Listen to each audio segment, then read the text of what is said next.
A lady with blonde hair cries out that she is His Majesty's bride, and also claims that the only one who can be her is Scarlet Armand. The young lady then looks at the man standing in front of her and then addresses him as His Majesty Carliore. However, the guy only puts the sword against her throat. After this, the girl with tears in her eyes asks His Highness to love her. However, at the same moment, the guy takes her life. This place is the world from the novel called The Personal Life of a Tyrant, and Emperor Callior, who is the main character of the novel, is actually a cruel tyrant who plunged his own brothers into eternal sleep.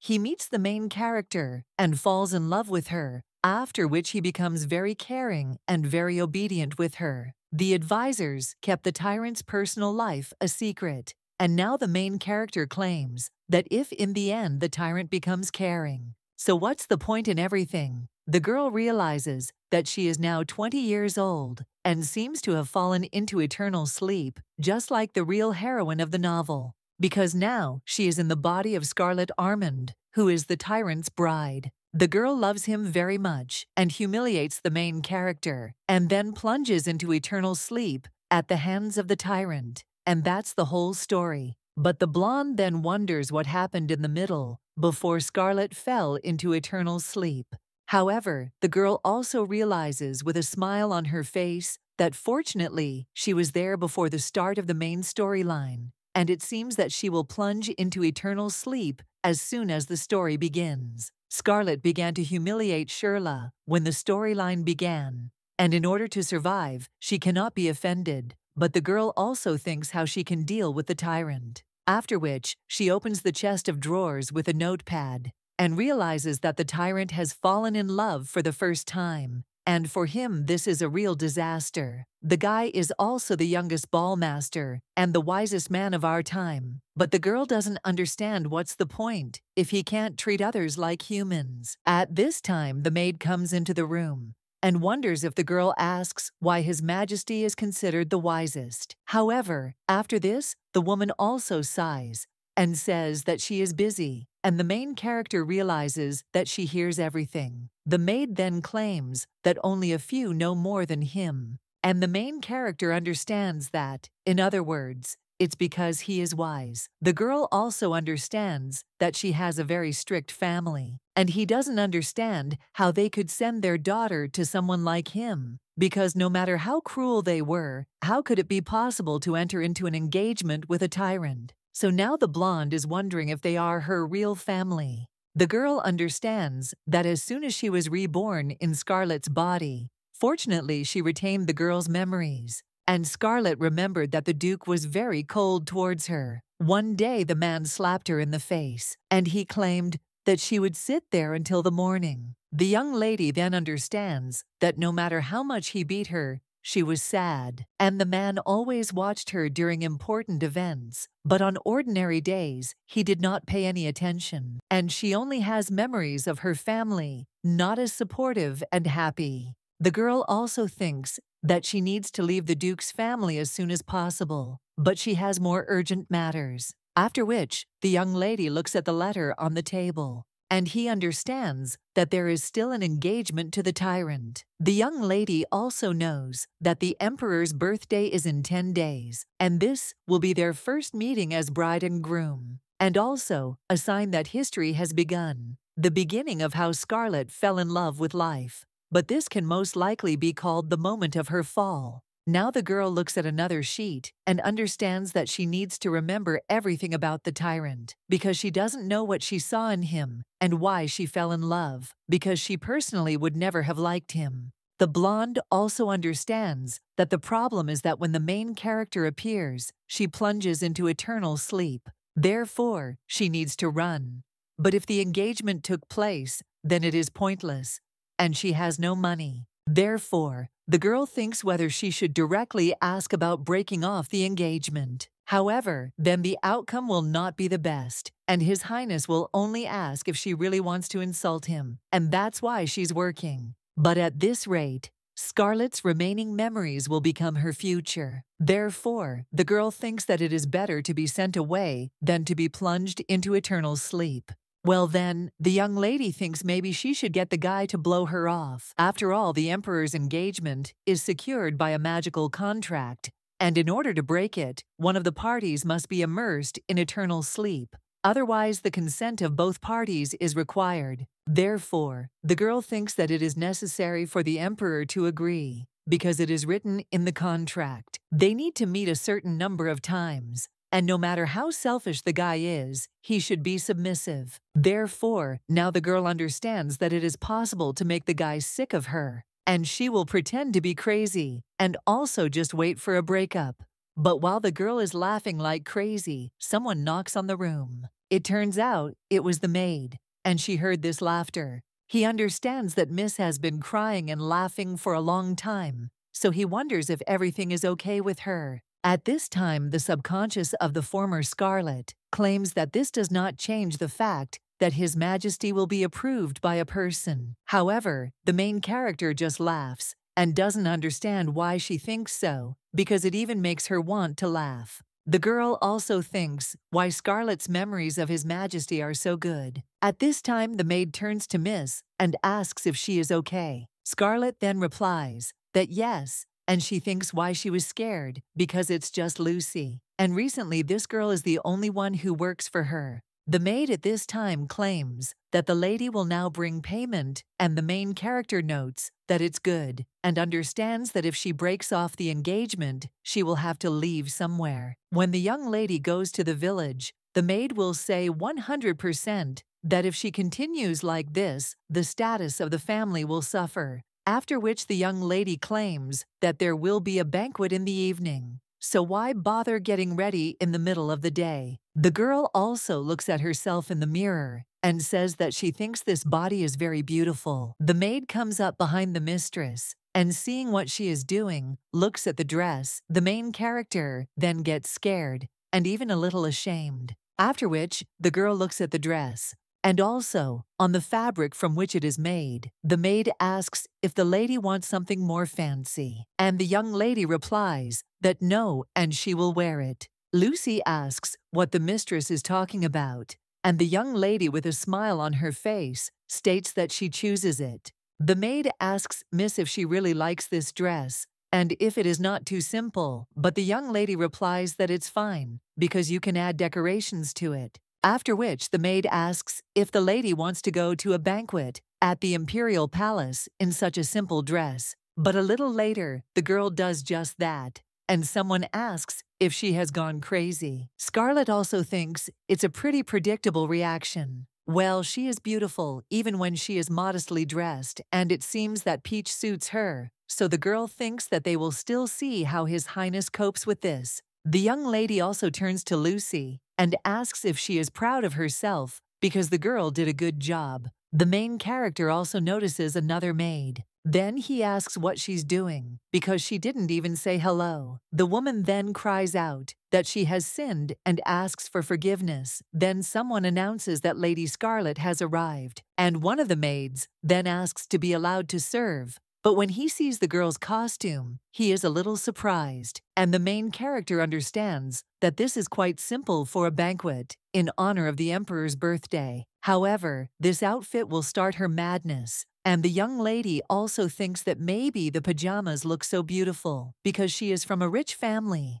But when she sits with other aristocrats, she realizes that there is a rather frightening atmosphere there. The young lady's father looks at her furiously, and the girl realizes that this look is just something, and also wonders why he is staring at her. But this is the same Duke who treats his daughter like nothing, and also constantly beats her, and the girl wonders whether she will be afraid of this piece of shit. This girl thinks she should just ignore him. Well, at this time, someone turns to the young lady and asks if she really ate something wrong. This guy is Scarlet's half-brother, named Izar. He is the only person who helped Scarlet when she was sentenced to eternal sleep.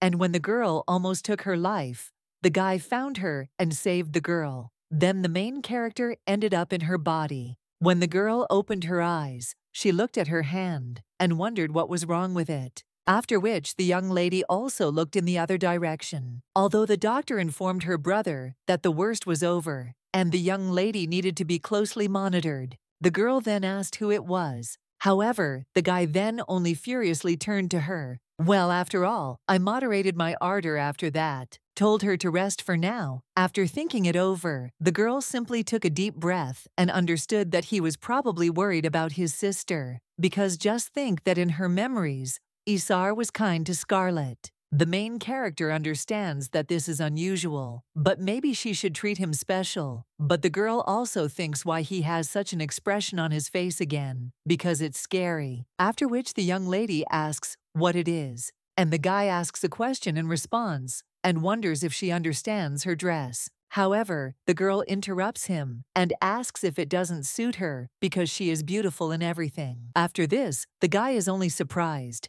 and claims that there are rumors that she has gone crazy, and apparently this is true. However, then he immediately closes his mouth, and he says that it's still worth keeping quiet. Scarlet, looking at him, thinks what happened and why he behaves this way, and is he really trying to be careful with his words? The girl also thinks that she seems to have never had such conversations before. Well then, the father knocks his hand on the carriage and cries out his daughter's name. Then he furiously asks if she is embarrassed by the fact that she is disgracing her family. He also tells his daughter to get out of the carriage if he doesn't stop, and the girl realizes that she was wondering when he would explode. Scarlet claims that this is not a shame and asks if it's all because of the dress, because the day before yesterday she bought a lot of elegant dresses, and today she put on a simpler dress. And if they are talking about the prestige of the family, then they should not be talking about her, because it seems her brother returned drunk yesterday.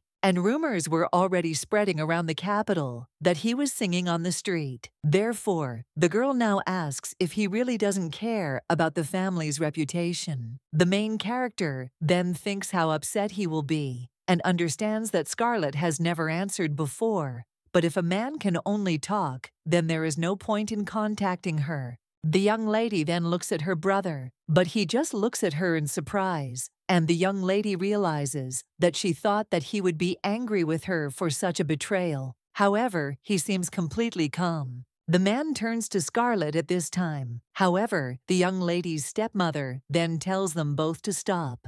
It's really so stupid. This woman is the Duchess of Armand, named Melia. As soon as the Duke's ex-wife fell into eternal sleep, he brought her, and this is a romantic nature abandoned by another duke before the wedding. The fact is that during their engagement, they had a child, and it was Isar Arman. That's why the guy is older than Scarlet. And it also seems that Melia did not really like the girl because she was evidence of betrayal. And the main character thinks that she understands a woman in many ways, but the girl also remembers how she asked her stepmother to forgive her. After all, she won't do this again. However, the woman only said that the girl should be locked up until she comes to her senses. And so, the young lady remained alone in the dark room. The girl understands that even if this was the case, it was unfair to take out all her anger on Scarlet. The brunette at this time turns to the young lady and tells her to let His Excellency speak.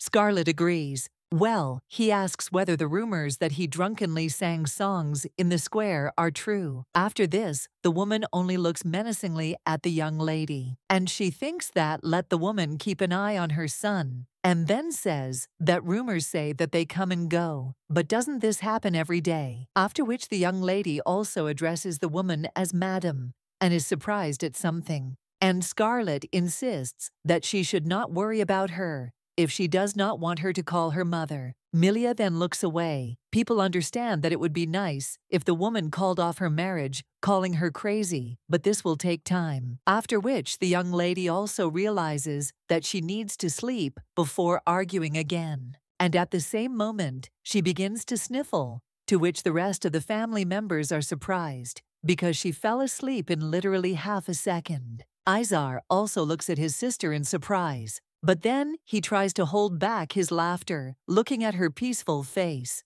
The girl is in a dream at this time and hears someone crying. Well then, the young lady realizes that it's her, and looking at the girl reflecting her in front of her and how she is beheaded, the young lady is surprised. At the same moment she wakes up and once on the ground, realizes that this is just a dream. The young lady also thinks that she really seems to have fallen asleep, but fortunately, it seems that it is not too late. And of course, no one woke her up.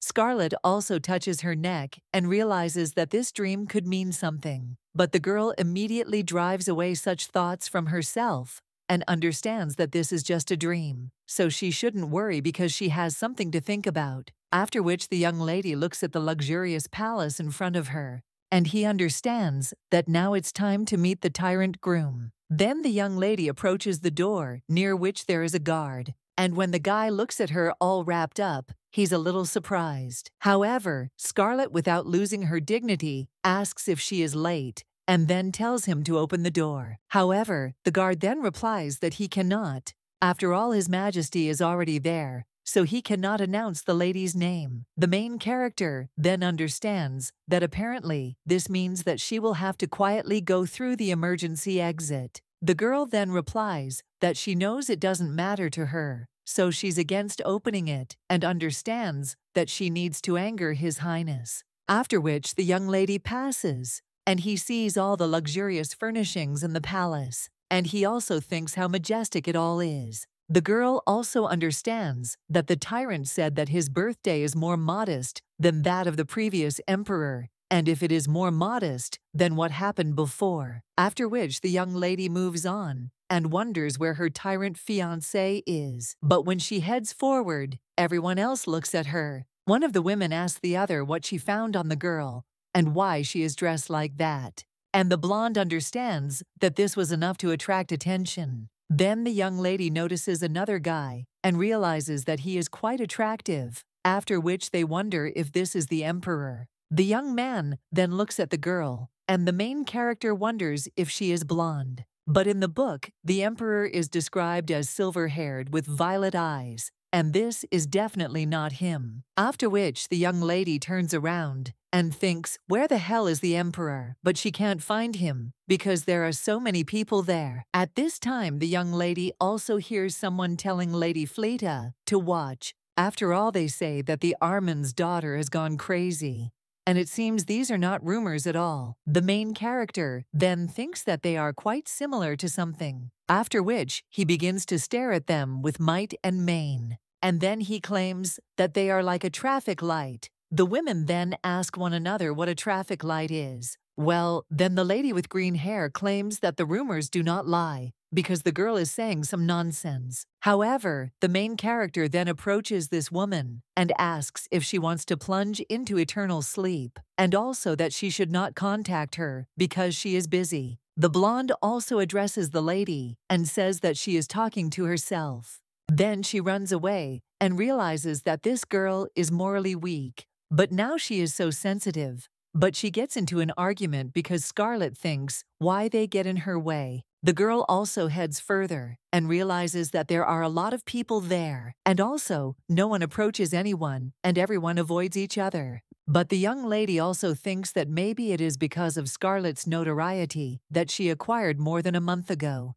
But the girl came to see only one person, and in the novel, it happened that she fell in love with her politeness as a tyrant. But in fact, the main reason was that he was perfect for her, because the tyrant was the only one in her life. But now, Scarlet is wondering if the girl was weak-minded, because falling in love like that is very dangerous. Well then, the girl hears someone else saying that this is Lady Armand, about whom they say that she has gone crazy. The young lady also thinks who else can argue so loudly, and she should look at the face. However, when the girl turns around, she sees that same tyrant emperor there, after which he is a little surprised and thinks that Scarlet should be honest. The young lady also bows and claims that she is Scarlet Armand of the Armand family, and she also greets His Majesty the Emperor. However, the girl also thinks that the past Scarlet most likely fell in love, not only with his politeness, but also with his face.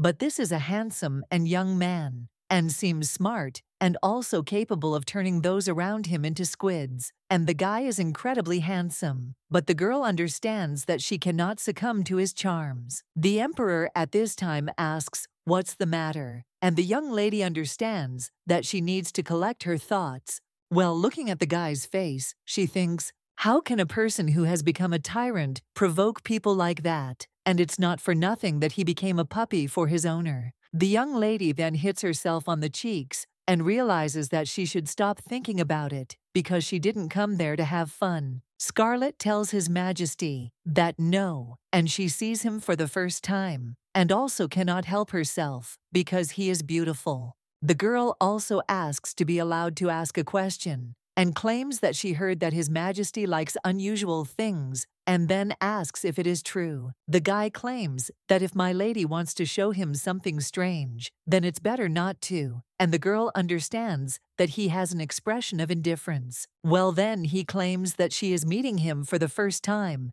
as his fiancé, so she has prepared something for him. He also asks if His Majesty will take a look at this, after which the guy replies that it's good, but he claims that he will not be surprised if she has prepared poetry. However, the girl tells him not to worry and thinks that it is worth seeing how long he will remain indifferent. The young lady then takes a glass of wine, and she says that His Majesty should look, because now she will use magic to turn the color of this dress into a dazzling red. And while pouring wine, the young lady congratulates His Majesty on his birthday. The emperor then still looks at the young lady, and she only claims that it is a very good aroma. After which, he says that His Majesty should look, because the dress is painted a charming red color. The girl also thinks how he will react now, because this is complete madness. Everyone in the hall at this time begins to whisper and asks why the girl just spent wine on herself, right in front of His Majesty. And the main character thinks how you can marry such a crazy woman. The girl at this time asks His Majesty if this is really wonderful, but the man is only surprised and does not know what to say.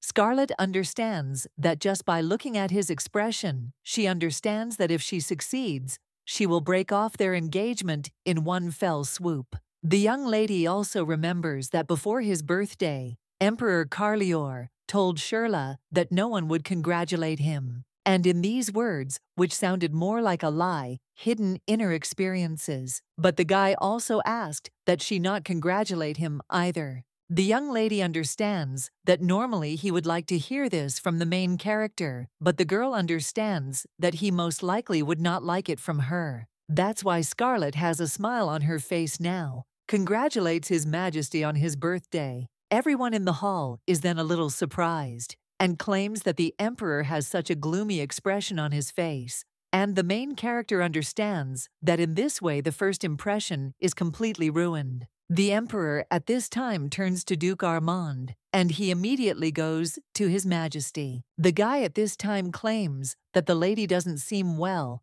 and asks why she didn't stay at home in that condition. The people behind immediately start whispering and giggling, and the man then claims that he will immediately take the girl back. The young lady is a little surprised after this, but understands that at least the guy will continue to look at her as if he is ready to plunge her into eternal sleep. Well, she thinks that he is still quite handsome, and after all, their flower idol saw a crazy woman for the first time. After which the young lady understands that if she succeeded, then good. But she doesn't know if she can immediately break off the engagement, after which she just blows the guy a kiss. Well, he seems to bounce off him. After which the young lady thinks that this is not the end. After all, let His Highness just wait. A short time later, the young lady sets off home in a carriage, and her father then knocks with his hand and then screams that she is just crazy. And this is not just disrespect, and when they return, she will not be well. The main character thinks how noisy it is. But then, one can only consider such an answer a success. At this time, her brother turns to the young lady and asks if she is drunk. And she stings. The young lady then thinks that this angry child should have said that. But then the young lady just asks, is it ugly? And red suits her. After which the young lady begins to approach her brother, and he increasingly rests against the wall of the carriage. But then someone turns to Scarlet Armand, and it turns out to be her stepmother. The woman tells the girl to know that when they return, she will invite an advisor. The main character then asks why. And the stepmother replies that judging by the way the girl behaves, she needs to find a doctor who will put her brains back in place. And the young lady then asks in shock how this can happen. But my soul itself rejoices, because then the engagement will be broken off, and you might even lose your title. The young lady also claims that she just heard that His Majesty likes the red liquid, and since she is his fiancée, she just wanted to give him a special gift. And the young lady understands that she is now approaching the finale, and she will make an innocent look. The young lady's brother is a little surprised at this, after which he replies that the young lady has been wondering for a long time what he is afraid of. After which the young lady says that she wants to be dressed in red from head to head, to be in the arms of His Majesty. The brunette then turns to his sister and asks if she won't then fall into eternal sleep, and the girl replies that no way, and he and His Majesty are like-minded people. The guy then asks what she's talking about, and the young lady replies that later she will sift his hair, and every time they meet, she will ask for a strand. The brunette then asks in shock why, and the young lady claims that in order to be happy, she will put them on her pillow and will do so until the wedding. The guy then wants to say that she really has gone crazy, but still she falls silent. And the young lady wonders if she's overplayed her hand, and she thinks it's better this way. Isar at this time turns to his sister and claims that it doesn't matter what she thinks. A short time later, they are already approaching the duchy. One of the servants does not understand why they returned so early. Or maybe Lady Scarlet got herself into some kind of trouble again. The guy also approaches the carriage and is about to open the door, and also realizes that everything has been calm for the last month. But at the same moment, the lady kicks the door down, and the guy is shocked, wondering if it's a leg. But then the stepmother screams for the girl to be caught, and when she sees that the girl has already run far away from her, she sighs and tells the guy to urgently call an advisor, because Scarlet seems to be feeling bad. The young man then thinks that the lady just ran out. Then he asks if the gentleman should not have come with them, and then the woman only remembers what happened. The brunette then claimed that no matter how much he thought the girl was acting like crazy, and what would happen if she really fell into eternal sleep. After all, he hates funerals. The stepmother then asks the guy what it is. Well then, the main character tells him to come out now. And when the guy is on the street, the girl also tells him to let this brat get there himself. The young man then wondered in shock whether they had seriously left him. And after that, the man only turned to Scarlet Armand and asked what it was. However, the main character approaches him and asks if he knows that she is now His Majesty's bride, so it's better for him to keep his distance. After which the young lady asks if he understands what she means. The sun of Carlior is at zenith. The moon, water, flowers, trees, and birds are also outside. And the young lady writes a sheet and thinks that in order to fix everything, they definitely need to meet. Scarlet hopes that this will continue until the engagement ends, and they need to decide on the date and time of the meeting. The girl also understands that the emperor and his bride must meet a certain number of times a month, and all meetings are recorded and registered, and this is no different from relationships in public. The young lady also thinks that she does not want to be annoying, and wrote that she gives the opportunity to choose the place and time to meet His Majesty. The young lady also understands that it is important to show madness in her constant modesty, because this will be ideal to deceive the incredulous tyrant. Therefore, now the girl is thinking about what answer will come. And if your answer comes on schedule, it means she didn't make it yesterday. The girl also turns to Lucy and asks if she is there, and the maid tells the lady that yes. The main character then turns to the maid and asks if she can bring her accounting book. The young lady understands that the accounting book of Scarlet Armand's mother was left to the girl by the late Duchess, and the main character understands that according to the plot of the book, Scarlet secretly humiliated Shirla. The girl also understands that she spent all her money, so she had to borrow from her parents, and besides, this is a considerable amount of money. Well then, the maid puts tea on the girl's table, and asks the main character if she has prepared something tasty. Then he thanks Lucy. The maid is a little surprised in response to this, but then she replies that she doesn't, and doesn't even know what to say, and the young lady thinks that all she has to do is look at her face. But it's so funny that the young lady decides that she will continue to thank her. Scarlet thanks the girl again. And yes, he only answers that it's good, and let the lady call her if she needs anything. And the main character then agrees and says goodbye to Lucy, after which he leans on his hand and thinks that he still needs to sort out the accounting book. The girl looking at the gold coins understands that, as expected, there are quite a few of them, and so she will not be able to escape from the duchy and also become independent. The girl understands that there is something left from Scarlet's savings, but she needs to earn money, and luckily, she has ways to make a fortune with just a little money in hand. After which the young lady thinks about the safe zone and realizes that, frankly, this wasteland is called a cradle. They left these lands because magic doesn't work there, but who could know? What on earth? Who rejected everything were tenants who contacted the main character in the safe zone and became a good income there. Therefore, the young lady with a smile on her face understands that there is an extravaganza there, and if you get their recognition, then you can provide yourself with good resources and the most precious treasure in the world. That is the fairy stone. Young ladies also think that if they sell it, they can make a considerable fortune. Therefore, the girl immediately opens the door, and the maid in shock asks where she is going. The main character replies that she is going to the bank because she needs money. His Highness is in his room at this time. The guy takes off his jacket, after which he lies down on the bed and remembers how the girl congratulated His Majesty on his birthday. The young man thinks that this is not surprising, and the young lady stood in front of him without a shadow of fear. The guy also remembers how someone claimed that this was the ominous child, Carlior. And people also said that it would be better if he had not been born. When the guy grew up, someone argued that in front of His Majesty, you need to be careful in your expressions if you don't want to lose your head. And the guy believed that he knew himself well, but today he was shown that this was not so. Now I get out of bed, he claims that he feels bad. Then he remembers how the young lady blew him a kiss.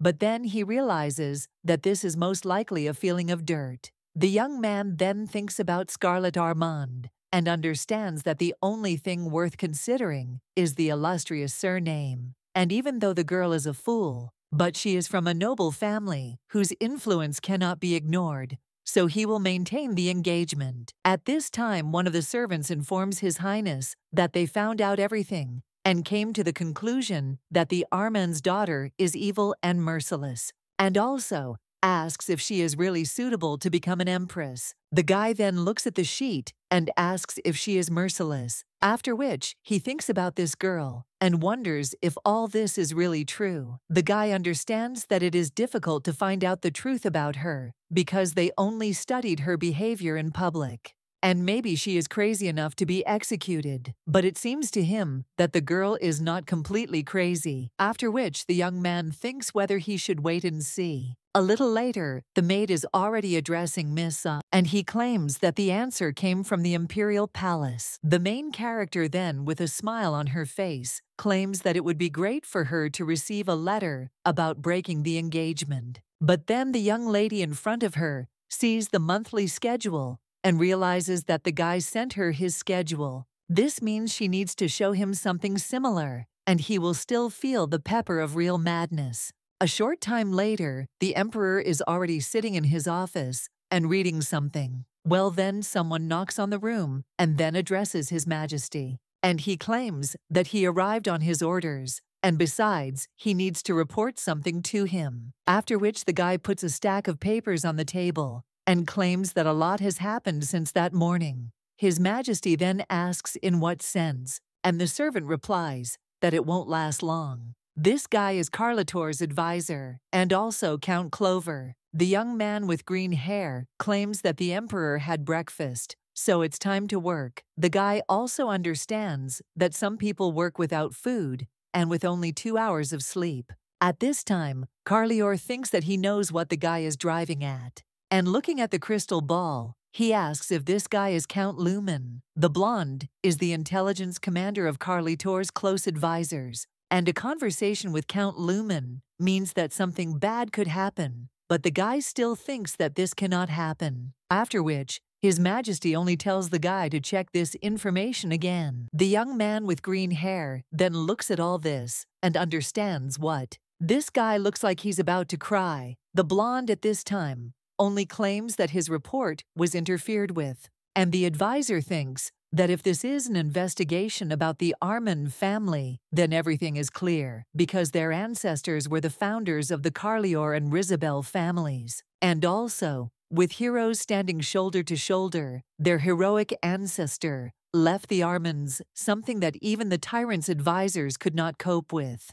Scarlet likes to walk a lot, and this may be in the report. The Emperor at this time claims that it is not necessary and asks if they have studied everything thoroughly, and the advisor thinks that they have problems because Count Lumen is all in tears, and what if something happens to him again? However, at the same moment the connection is interrupted, and the guy with blonde hair tries to appeal to His Majesty. The guy with green hair understands that overtime is definitely awaiting him. His Majesty at this time turns to their advisor and claims that he is ordering find out everything about the Armand and Scarlet Armand family. The green-haired young man then realizes that this girl became His Majesty's bride a few weeks ago, but he still thinks that this is better than something impossible, after which he claims that it may be difficult, but asks what can be found out about the young lady. And the guy just says that he should not forget to find out the unpleasant facts that he would like to know. The advisor then agrees and says that he will do everything possible, but understands that it will be quite easy to find out about the Arman family. And the guy then asks if His Majesty will share the official schedule with him, and shouldn't he see each other twice a month. The green-haired young man also claims that if he has a schedule, he thinks it will help in collecting information. And His Majesty at this time claims that he wants to see the girl again. And with a smile on his face, he claims that he definitely does. But then he claims that there is no schedule yet, so let the advisor send a letter about it himself. And at least once a month, the young man with green hair then agrees and says that he will go. But heading up the stairs, he thinks how it all happened. And is the Emperor really happy? But you can rarely see such joy on his face. So the guy wonders if there is something special about this young lady. And what did she do to His Majesty? The guy also imagines how the girl will hold the Emperor in her arms and claim that she will get the son of this country, after which he thinks in horror that he will never allow this. And soon, he will find out everything about Scarlet Armand. The main character at this time looks at the letter and understands that the meeting is scheduled for tomorrow. And it also says that the Emperor promises to meet with Lady Armand the next day, and the girl looking at the addition to the letter thinks whether he will really come on foot, after which he doesn't understand what kind of walk this is, and is it really a hint of a lack of any interest, and a quick end to the meeting, after which the young lady thinks about what she should wear. And she made a strong impression with the red dress, so if you do something weaker, you will be upset. And the girl understands that if the gifts were prepared with all her heart, then what if the tyrant didn't like them all? Well, then the young lady has a great idea, and she just grins, and then realizes that she can't go to visit empty-handed. A little time later, the young lady is already on a shopping street and thinks that she is so elegant. But probably it's all because this street is located next to the Imperial Palace. The girl also understands that she can easily find what she needs there. But these are grapefruit and white flowers, two things that a tyrant hates. The girl understands that he especially hates white flowers, but she doesn't know why. After which, the young lady smells one of the flowers and thinks that it smells nice, which means she should give a bouquet of flowers. After which, the girl turns to the seller and tells him to give her something white and with a strong smell. A short time later, she already receives a bouquet, and the seller claims that her beloved will definitely like these flowers. The main character then realizes with a smile on her face that most likely everything will be the other way around. After which, she understands that everything is ready, and she needs to go. But the young lady also thinks whether it will be normal if she comes like this, and also understands that she will die yesterday on the nose. A short time later, someone already turns to Lady Armand and claims that she is 2 hours and 30 minutes late. The girl then replies that she had force majeure, and the advisor replies that okay, and it was the last thing on the schedule, so there is time. The guy also claims that he is the one in charge of making the schedule and tells the girl to call him Clover. The main character then says that she is pleased to meet him, and the guy at this time claims that His Majesty is waiting for her, so let the girl hurry. The main character understands that, as in the book, the guy is a workaholic, and she did not see him at the last reception. A short time later, a young lady enters the building and asks if this is a prison. The young man with green hair replies that the lady has excellent eyesight, and this is her first time in the palace, but she already knows him so well. The blonde then says that he is right, after which the two of them just laugh gloomily, and the young lady wonders if he really wants to be left alone with her like that. And also, does Clover really think that she doesn't know him? In the original story of the Tyrant's personal life, there is not only a protagonist and heroine. Well, the Tyrant's advisors.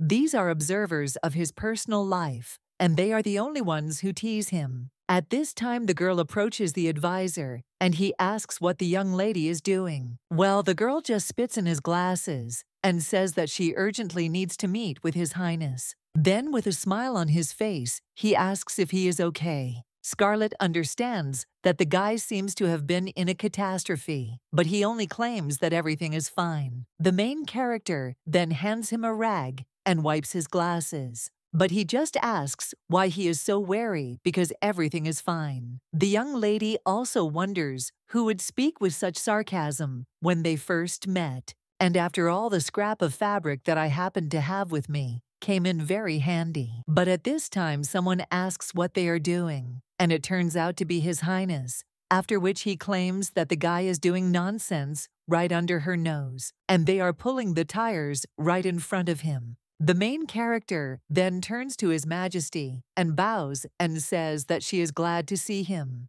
The guy turns to Lady Armand and says that she has come, and the girl replies that yes, and she wanted to see His Majesty as soon as possible. The young man also looks at the basket that the girl brought with her and then asks what it is. And the young lady replies that this is a gift, and His Majesty invited her, but it seems to her that it is beautiful for them to come empty-handed. After which the girl takes out a bouquet and asks His Majesty if white flowers are not beautiful. The young lady also hands him a fruit, and the guy then asks if it is a grapefruit. The blonde with a smile on her face replies that yes, and he is handsome because she loves grapefruits. Well then, he thinks that all he has to do is look at His Majesty's face. The young lady also claims that these are wild grapefruits from the Garrus lands, and a special item that is also used by light magicians, and also probably it is very tasty. His Majesty then turns to Clover and says that he looks very tired, but the guy only tells His Majesty not to pay attention. The Emperor then tells the guy to go and rest,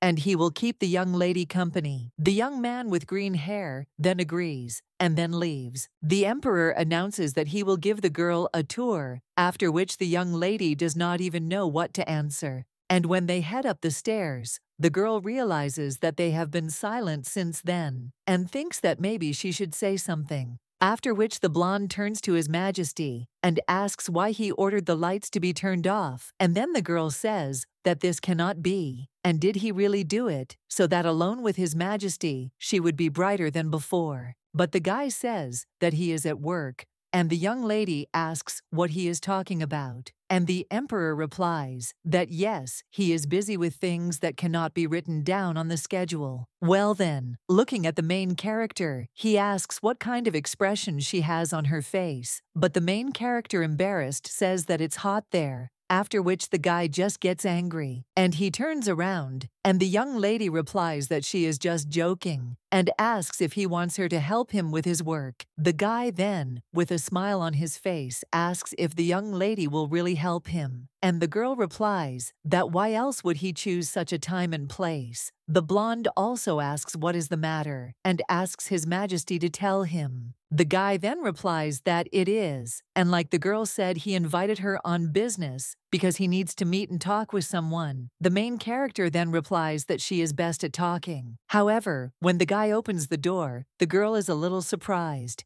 and asks what it is. However, when the emperor turns to her, the young lady falls silent. The guy just turns around, and the main character sticks her tongue out at him and thinks what a bastard he is. But then she thinks what kind of huge dungeon this is and who she can meet there. But looking at all the people in the cage, the young lady thinks that this guy is definitely not in his right mind, and it's better for her not to look anyone in the eye. But then the main character hears someone screaming for the lady to come there, and this man asks for forgiveness but will ask Miss for help. The main character then immediately goes to this man and asks if he can get rid of this. However, at the same moment they grab the girl's hand and scream so that she doesn't leave, and also listens to his story. And isn't she kind? The main character then says to let her go and asks what it is, but thinks that it is quite painful. Well then, the tyrant turns to the lady and tells her to be careful with her hands, after which the guy makes one blow and the girl's hand is released. The main character then realizes that the main character is not like the one in the original, and at this time, the young man wipes the liquid from his face,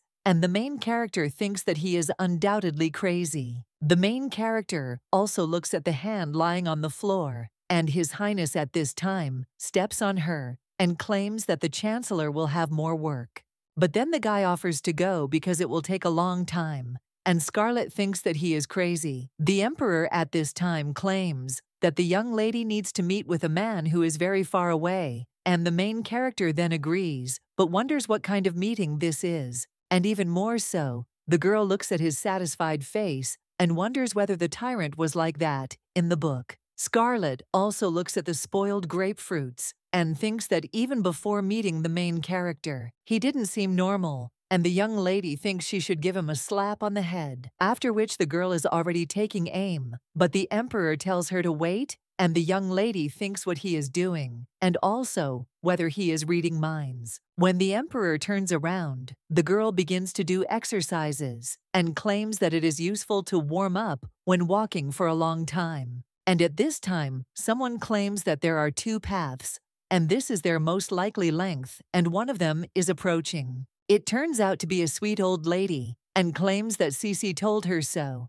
After which the man turns to the flower and says that he loves him too, and Cece's whisper is so sweet. The main character then turns to the woman and asks if she is okay. The Emperor then looks at the girl and realizes that there once lived a seer. He had already spent 19 months silently in captivity, and the old woman's predictions regarding the Armans could not be ignored. And the woman then asked to protect the old man from the robbers, and in return, she agreed to let her tell the prophecy, after which the man argued that there are two ways, and the most likely one will happen. However, this path leads to destruction, and they will not be able to enjoy even a drop of happiness. The young man with silver hair now understands that besides the temples, only the Armans had soothsayers capable of predicting sleeping ones. The young lady at this time turns to this man and asks who he is talking to. The Emperor understands that this predictor revealed the Armans' feelings, their envy and secrets, and he doesn't know if he can use this woman to find out what he needs. However, then the guy sees the young lady touching the cage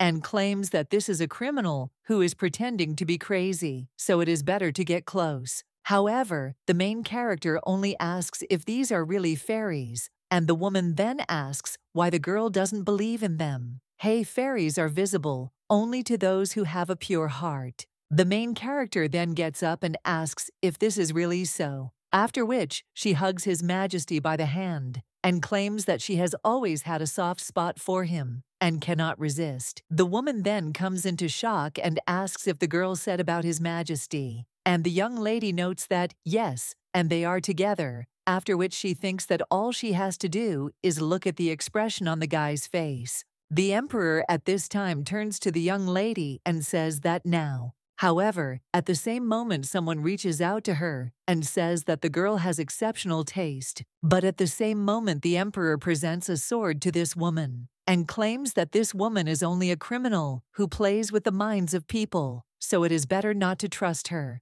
You also need to be careful. The main character then thinks that this same tyrant is telling her this, after which he claims that she made a mistake and asks for forgiveness. The girl understands that she came to him because the guy is not the one who will plunge him into eternal sleep, and the main character only thinks whether he will really protect her, after which she rubs her eyes and thinks that this could happen. But the main character then claims that she is very curious because she believes in fairies. The emperor then asks if she is talking about fairies, and the blonde replies that yes, but she doesn't see them, so it was all in vain. The young lady realizes that she is just trying to say it, and His Highness at this time only turns away and sighs, after which he offers to return, after which he looks at the young lady and turns around and sighs, after which the young lady thinks that she doesn't know if she did it this time, and also understands what it means tomfoolery hides when innocence appears.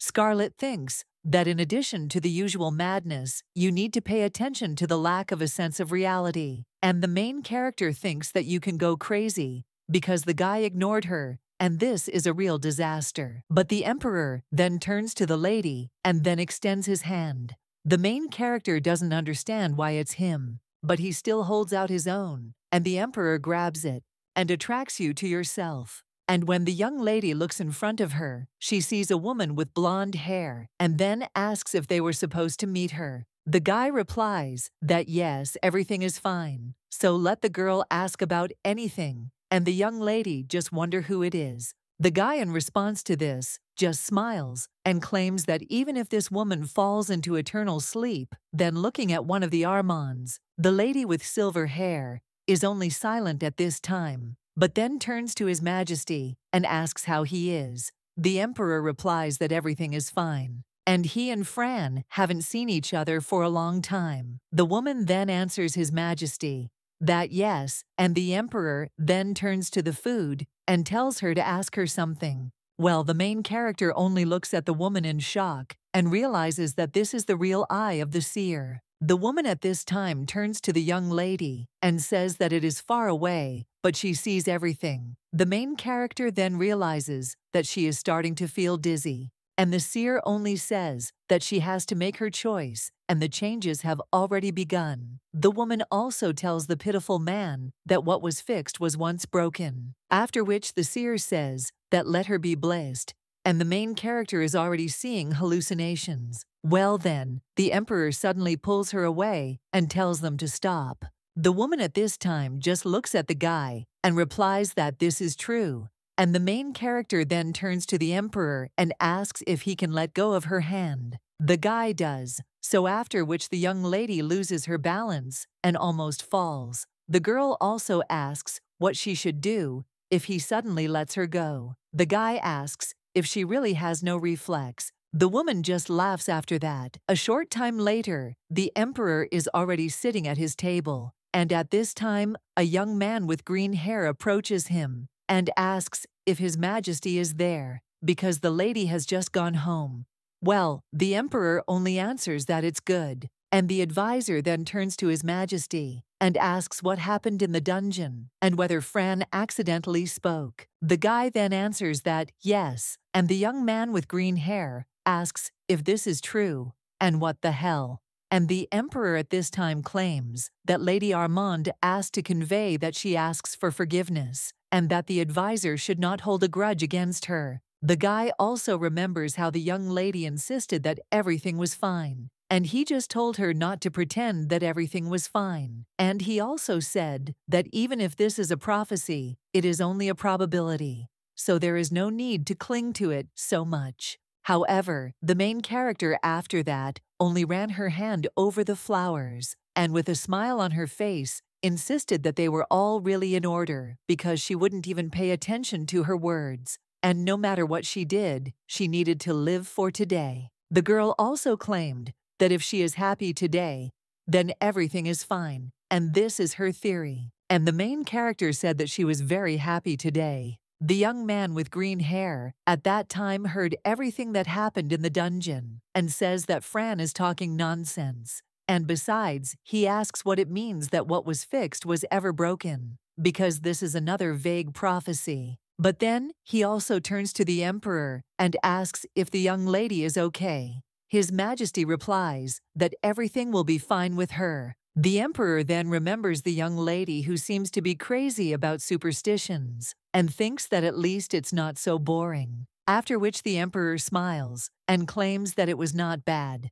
The main character at this time goes home and says that she is even more tired than she expected, so she will go to bed. But at this time, someone asks if she has come, and it turns out to be the young lady's brother. The guy also asks what she was doing, that you can't sleep at such a time, and the young lady asks what's going on. The guy then wonders if he shouldn't have said that, but then he finally sighs and says that he's glad she's back, so let the girl go, get ready for bed. But the main character thinks what he's talking about again and asks why he's bothering her. However, the guy asks if she thinks he doesn't know, and shouldn't he worry when something like this happens. Scarlet then thinks it can't be, and the guy then says that she doesn't remember, but asks if she knew that she once almost fell into eternal sleep. Then, with tears in her eyes, she asks if she wants him not to worry. Scarlet is then shocked, wondering if he really cared about her, and is also crying now. The main character then apologizes to Isar and says that next time she will come earlier, after which the young lady thanks him for worrying about her, but tells the guy not to worry so much because everything will be fine. After which the young lady also says that she will go and wishes Izaru good night. The girl also thanks him in her thoughts and understands that next time she will try not to fall into eternal sleep. And of course, from tomorrow she will begin to act somehow. 3 days later, the young lady arrives at the Imperial Bank and holds out a stack of gold coins with a smile on her face and looks at the puzzled woman who works there. She then asks if the lady wants to buy as many safe zones as possible in the west of the Imperial Palace, and the young lady replies that yes. The woman at this time claims that given the current possession of their status, the girl can acquire about 300 dimes of land. That's about half a football field. Everyone in the bank is also whispering and asking if this is the same crazy Lady Armand. And the girl understands that she hears everything and then only says that it's not bad and she will choose the maximum tariff. The woman then says, okay, and tells the young lady to sign there because they will contact her later once they get the results. And most importantly, the game doesn't also think that it's great because she figured out the land. After which the girl turns to Sir William and orders the carriage to be prepared. The guy agrees to this and asks if the lady will go straight to the estate. However, the main character replies that no, and she will go to her land. The girl also smiles and understands that if she waits a little, her precious money will be hers. That is, fairies will appear. A short time later, the young lady is already there and realizes that this is called a safe zone. But this zone is closer to the palace than she thought. The girl also understands that in the book, when Shirla meets fairies, they have already been plunged into eternal sleep from hunger for 6 months and will soon be born there. The girl also understands that fairies love sweet fruity aromas, and thanks to this, they met Shirla, who Scarlet dipped in the juice. The girl also understands that this is an important creature who gave wings to Shirla because the girl did not have any powers, and the main character understands that fairies love fruits. So on the way back, she should buy seeds from the magic garden because she doesn't need so much, and 1 fairy stone will be enough. At this time, the girl also hears someone else's voice, which claims that it seems they do not want to pay tribute to the completion of Bathory, and apparently because of the invasion of the temple, there are already problems today. It turns out to be His Majesty, and he only answers the court to leave them, because they will soon plunge into eternal sleep. However, the guy then, almost crying, turns to His Majesty, and he says that either let the guy bring him the ball, and he himself will plunge them into eternal sleep. The main character then realizes that it is Charles, and the same blonde from the banquet hall. So the girl thinks what a surprise the whole emperor went for a walk. His Majesty at this time claims that okay, he will wait a little, and then he will say again, no matter how much he blocks the income, his pride cannot be broken. Scarlet then thinks that she herself did not notice how she hid. Well, from the point of view of noisy Scarlet, this is a good idea, after which the young lady thinks that this is unexpected, and the servant turning to His Majesty asks why he is doing this, but the man then hears some sound and asks what it is. At the same moment, a young lady jumps out at the emperor and claims that she missed him. Then, the girl suddenly stands on a pebble and begins to fall. But His Majesty still grabs her, and the main character understands that this is not at all according to plan. Charles then claims that someone said that Lady Armande was acting like a child. Well, the girl hardly listens to him and understands that the emperor is very handsome up close. However, the gay then asks what she is doing there, and the young lady realizes that she is a little scared. The blonde then realizes that this is Lady Scarlet, but he still wonders why she came out of the forest. And probably the emperor is not in the best mood because of the temple, and it will be terrible if he points a knife at his bride, so you need to save her before the guy explodes. But not then. He asks if His Majesty is okay, and he is probably tired, so he will take the young lady.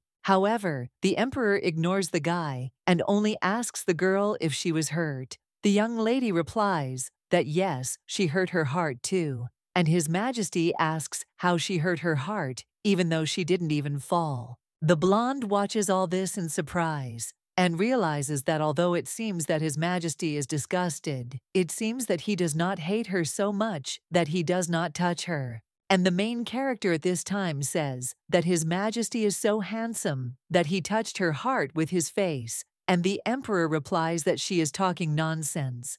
And Charles then wonders if their relationship is better than he expected, and the guy also understands that he needs to intervene as soon as possible. After which the blonde turns to His Majesty and says that he has a lot of work. The guy also understands that His Majesty's silence is a good sign, after which he just tells them to go already. And the main character thinks why Charles doesn't leave, because she would avoid working in his place as soon as possible. And even if it was inappropriate, Scarlet also thinks how long she still needs to dance in front of him. And this is how the outcome of the original story will await her. Therefore, the young lady thinks how much she can anger Charles. Well, the girl then realizes that this will not work, and she needs to act, after which the main character turns to His Highness and wonders if he asked what she was doing there too. The emperor then replies that yes, the young lady claims that she came to explore the land because she is buying it. His Majesty asks what the young lady is talking about, and the girl answers that naturally that's because they say there are fairies there. The young man with silver hair then asks if she is talking about fairies, and the crazy woman they met in prison immediately comes to his mind. Therefore, the emperor asks how old she is, and the main character claims that she believes in fairies regardless of age. And if she could ever meet fairies, would all her possessions be so important? The main character then thinks about the temperature, because she behaves like an idiot who believes in my children's fairy tales and spends a fortune on it. After which, she sees how the guy puts his hand on his head and understands that there is a reaction. But she is so pathetic that he doesn't want to see her anymore. But the girl thinks that he won't get rid of her unless he sorts everything out. Therefore, the main character turns to His Majesty and understands that this is not the end. The girl claims that she is His Majesty's fiancée and asks if he can sell her the land cheaper, after which silence hangs between them. And looking at the emperor, the young lady thinks, was it really too much? The guy at this time asks for forgiveness and puts on gloves.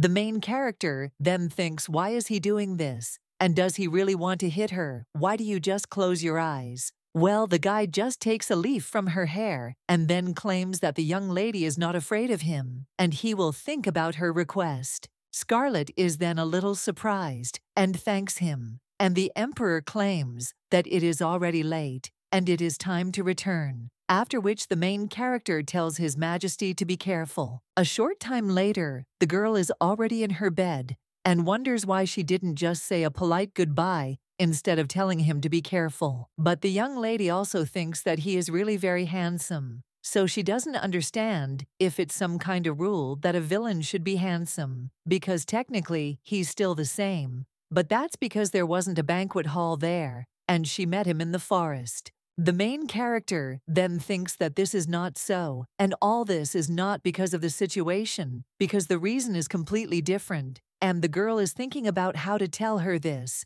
But Charles Carlior was confident in his attitude towards the woman he loved and other people, and he is infinitely kind to those he loves, but harsh to others, and Scarlet understood that she was not Charla. The emperor is a representative figure belonging to others. However, remembering how the emperor said that she was not afraid of him, didn't he smile at least a little when he did this? Scarlet also realizes that he is as cold as usual. But at this time someone knocks on the young lady's room, and the girl getting out of bed wonders who is walking there at such a late hour, and is it really the Duke? But it's just the right time to burst into her room, and burst into anger now when she doesn't listen to him. He tries to hit her, and the girl runs away. But now the young ladies understand that she can't escape, after which the person who is behind the door says that it is he, and tells the girl to open it, and then asks if she is sleeping. The girl then realizes that it is all Isar's voice, but then she decides to play a prank on him and claims that there are strangers there. The guy then gets a little angry and asks if she's in the bathroom, and the young lady realizes that she thought it was the Duke again, after which she still says that she is already on her way.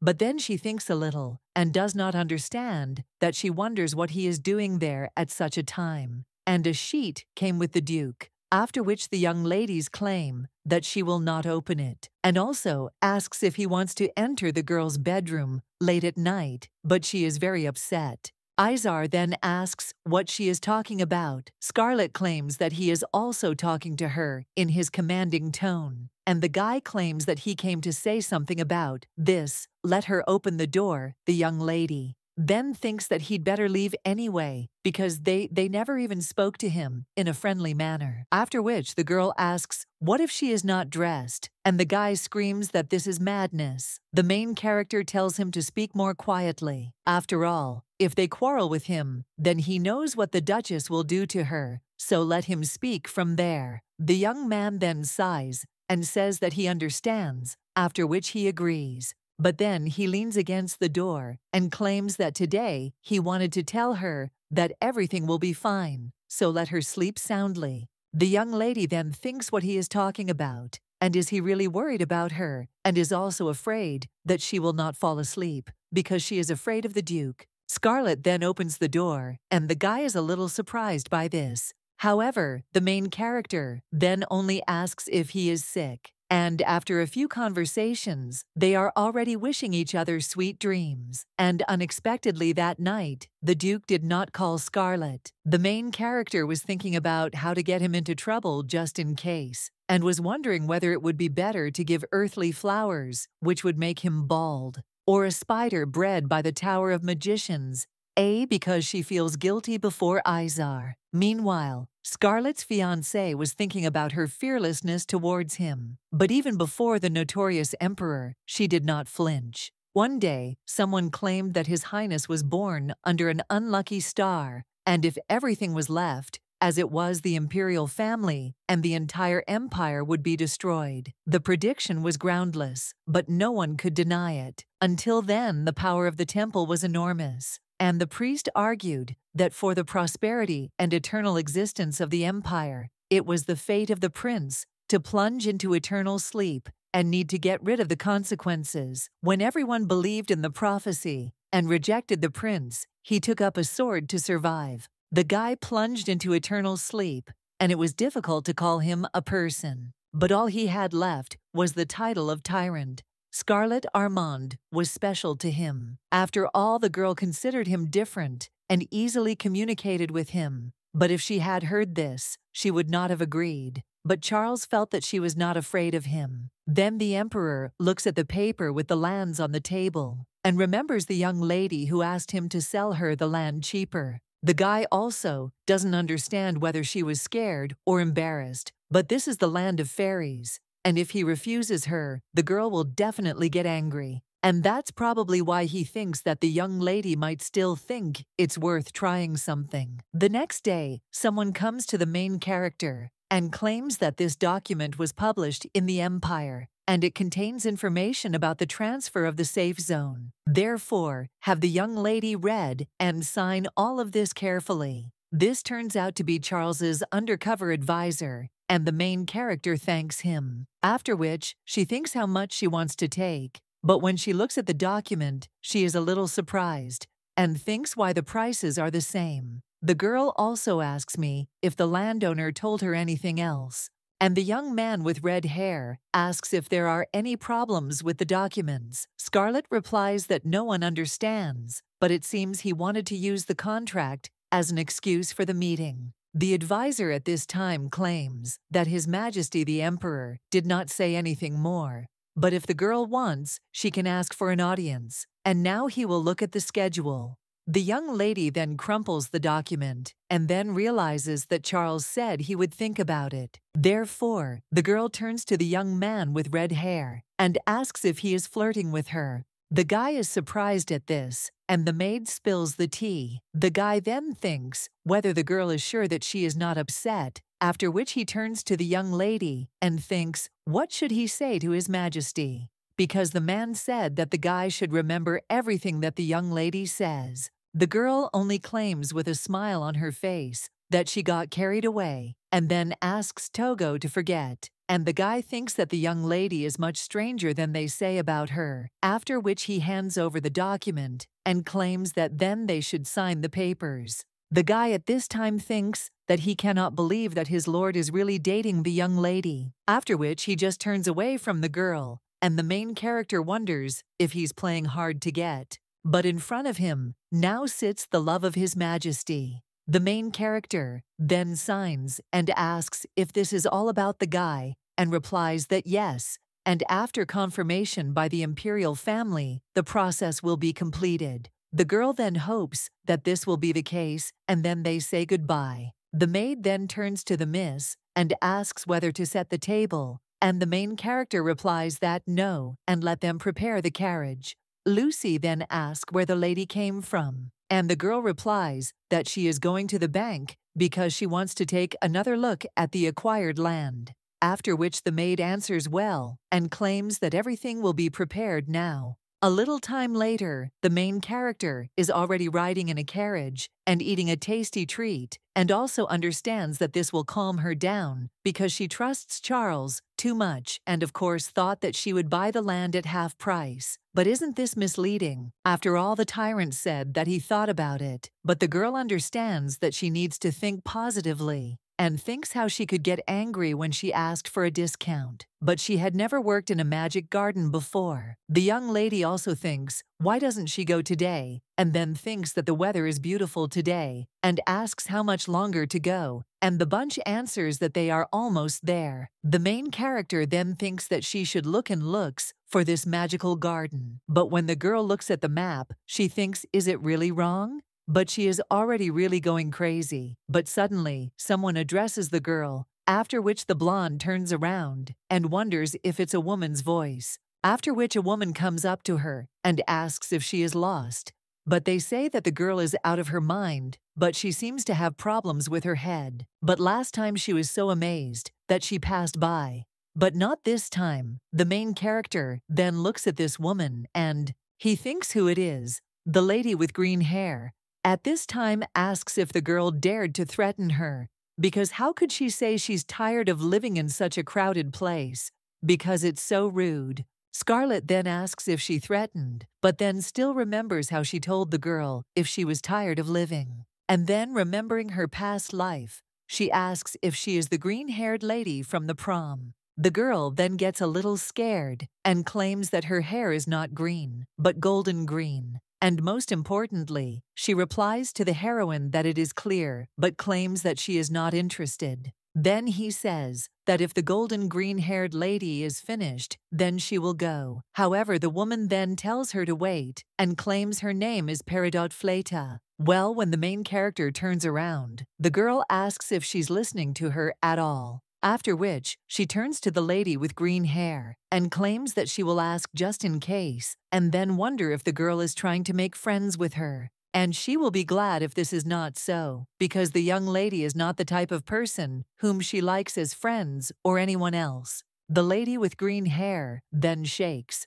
and says that the girl, as always, and after all, she is the daughter of the noble Arman family, trembling before all kinds of evil. Someone like her does not even consider a person, and she doesn't even remember her name. After which the woman asks if the girl knows what and claims that the young lady will not live long. The main character is then a little surprised and thinks that this is not groundless nonsense, because in the end, all the tyrant's brides have already plunged into eternal sleep, some at the hands of himself and some at the hands of someone else. Whatever the truth, it seems to her that she shouldn't talk about it so loudly in the middle of the street, because the consequences will be terrifying. And the young lady wonders if she will soon fall into eternal sleep. Then she claims that she never thought that the girl would tell her such a boring story. And Scarlet claims that she sees no point in talking to her anymore. However, the blonde also wonders why everything is so difficult. After which, she claims that this is the last warning and thinks that let this girl wait and see. The main character also tells the young lady to watch her language if she does not want to fall into eternal sleep before her, and the girl understands that she will live no matter what. When the young lady leaves, the lady with green hair says that it is very rude, and all this is being watched by a guy who is around the corner. A short time later, His Majesty is already looking at the report and asking if this is the end of the report about the young lady. The guy replies that yes, this is the current investigation. The emperor then claims that the girl always behaves differently with him, and he wonders if this is her real personality, such crazy behavior or manner of speech. And the young lady even asked if he was flirting with her, after which His Majesty just grins, and the young man with red hair wonders if he is laughing, after which he turns to His Majesty and asks if he is dating Lady Armand. The emperor is then a little surprised and wonders if the advisor has gone crazy after following the young lady, and he asked for an investigation not to irritate him, after which the guy just sighs and tells his colleague to stop talking nonsense and do his job, to which he agrees. And Charles asks where Lady Armand is now. The young man with red hair replies that, judging by the data received from other spies, the girl is now in the safe zone. The emperor then claims that he will finish the investigation himself. The main character at this time remembers that she even dealt with this stalker lady, and these lands turned out to be more expensive than she thought, but in the end, a balance was achieved. After which the young lady realizes that this is good and wonders if everything is going according to plan. But then someone comes up to her and asks if the girl is here. The main character then turns around and asks His Majesty if it is, but she herself understands that he is a blatant liar. At this time, the emperor asks what she is doing, and the young lady wonders if he really came to tease her. However, the blonde claims that she is planting fruit trees, and the guy asks why to, which the girl replies that it's good that they will grow in 3 weeks. After which, he sits down next to the main character, and the young lady wonders if he really just sat on the ground, and she's in shock. The emperor at this time looks at the young people and thinks what it is, and the girl claims that she will bring them as a gift to the fairies. The main character also thinks what to do, because she can't come up with anything crazy. Well, she still answers that, yes, and she wants to quickly grow them and then give them as a gift. They spent the rest of the time in silence, and then the young lady raised her eyes and looked at the emperor. He silently looked at her, slightly raising the corners of his lips. And these are just sensations. But the girls. It seems that he didn't even notice that he smiled. And it was as if she saw something that she shouldn't have seen at all. Well, then the young lady turns away and gets a little embarrassed. And then realizes that she is so embarrassed and needs to say something. Scarlet turns around and says that this is her land now. And the guy is a little surprised and asks what the young lady means. The girl then realizes that he has returned to his normal state again. The guy then claims that this is clear and now this is her land and she wants a fee, but the main character replies that it is not, and she does not say she will interrogate. And if he wants to come often, the guy then only agrees and says that upon her return, she should rewrite the contract. And instead of a fee, he will sell her this land at half price. The main character then almost glows and asks if this is true and wonders if he will suddenly do it so easily. But the emperor then says that on one condition, the young lady understands that she knew it and then thinks about what else he wants to deceive her for. However, the main character says that let him just talk and she will listen. So when they agree, the young lady asks if he is talking about the right of visitation, and also if he only wants to come in and out, and will there be fruit and everything else there. Her boyfriend then replies, yes, and the main character then smiles sincerely, and the guy understands that he didn't think that the young lady would like it. At this time, the girl just smiles and says that she will have the land at half price. The emperor thinks that he didn't even suspect that the girl's reaction would be so vivid. Scarlet, at this time, realizes that it was so easy for her to get a discount, and then realizes that she will break off the engagement. Charles then turns to the girl and argues that the signing of the contract should then be added to the official schedule. The main character then wonders if he really wants to meet her, and wonders what happened with the breakup. The guy only claims that information about the possible date will be sent to the duchy, and then let the girl choose the day that suits her. Scarlet only thinks that the young lady is running around in admiration, and he doesn't care. And the young man at this time claims that he will choose a place after which he leaves, and claims that that's enough for today. A few days later, at the Armand estate, a maid asks what Lady Scarlet is doing, and the main character then only asks if she's curious, and also if she wants to watch. The girl holds a magical insect in her hand, and the maid, seeing this, only gets scared. The main character then steps on this toy and realizes that she has improved it a little. After all, if you step on it, then after that the shoes will stop. The message about the maid then asks why the girl is doing this, and the young lady asks if she is curious, but then the girl hears someone scream. It turns out to be the Duke, and the servants ask what he is doing, but the man just tells them to all get out of the way. But it is written on his forehead that he is a vile person and should be hanged for his sins. The man immediately bursts into Scarlet's room, and the main character thinks that this is revenge for what he did the day before yesterday. The maid at this time turns to Miss and claims that the Duke is coming there, but the girl then only asks if she is in the mood to meet him today. The maid then claims that she will prepare the carriage, and with the main game does not agree, and also tells her to change her clothes. After all, they will go and eat deliciously, after which he asks what Lucy thinks, and the girl smiles and replies that she will get ready now. The Duke is in his room at this time and is wiping away the mark on his forehead. After this, the butler enters the room and asks if Excellency called him. This man turns out to be the butler of the house of Armand, named Vector. The man also asks what happened to the Duke's face, and he only claims that it is very noisy there, and asks where Scarlet is. The butler then answers that since the beginning of the treatment, and asks whether to call a doctor or a magician. However, the Duke only screams,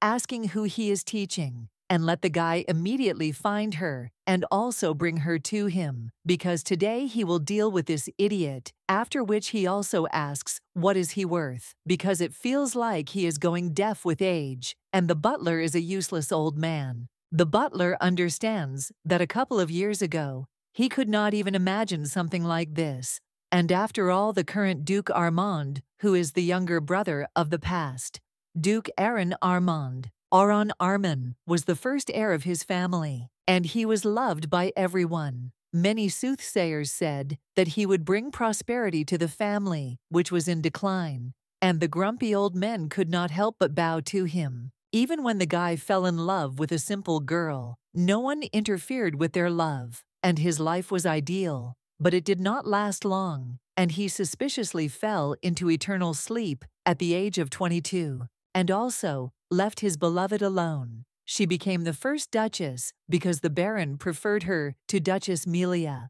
and it seemed as if something was happening, but the woman remained silent until she fell asleep.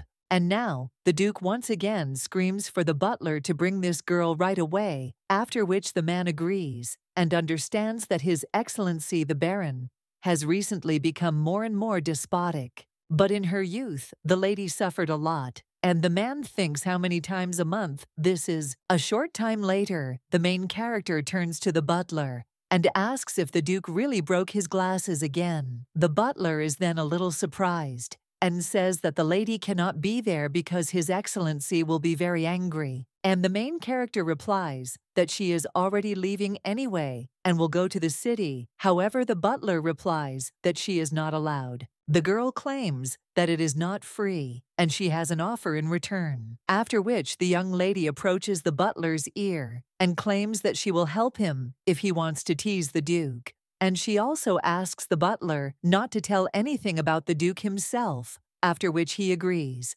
And the main character says, "That's good." Then, the man then realizes that he is glad that the lady is shining. The emperor at this time is in his room and only laughs, after which he realizes that he did not think that she would be happy with him, and also thought that she would simply scream. But he did not expect that she would run like that. But the guy claims that's exactly what happened. The young man also thinks that she is really talking about breaking off the engagement because she is playing the role of a crazy lady, and she is such a funny girl. The tyrant liked her harmless motives and was amused that the girl was not acting at all as she expected. For him, a man who rarely laughed, her existence was an interesting phenomenon. So for some time, he pretended that he had no idea about anything. Observation will not harm anyone, and if he ever saves her life, without knowing that in a month, he will do everything to get her. And the main character at this time turns to Isar and asks how things are, and also whether he changed his hairstyle.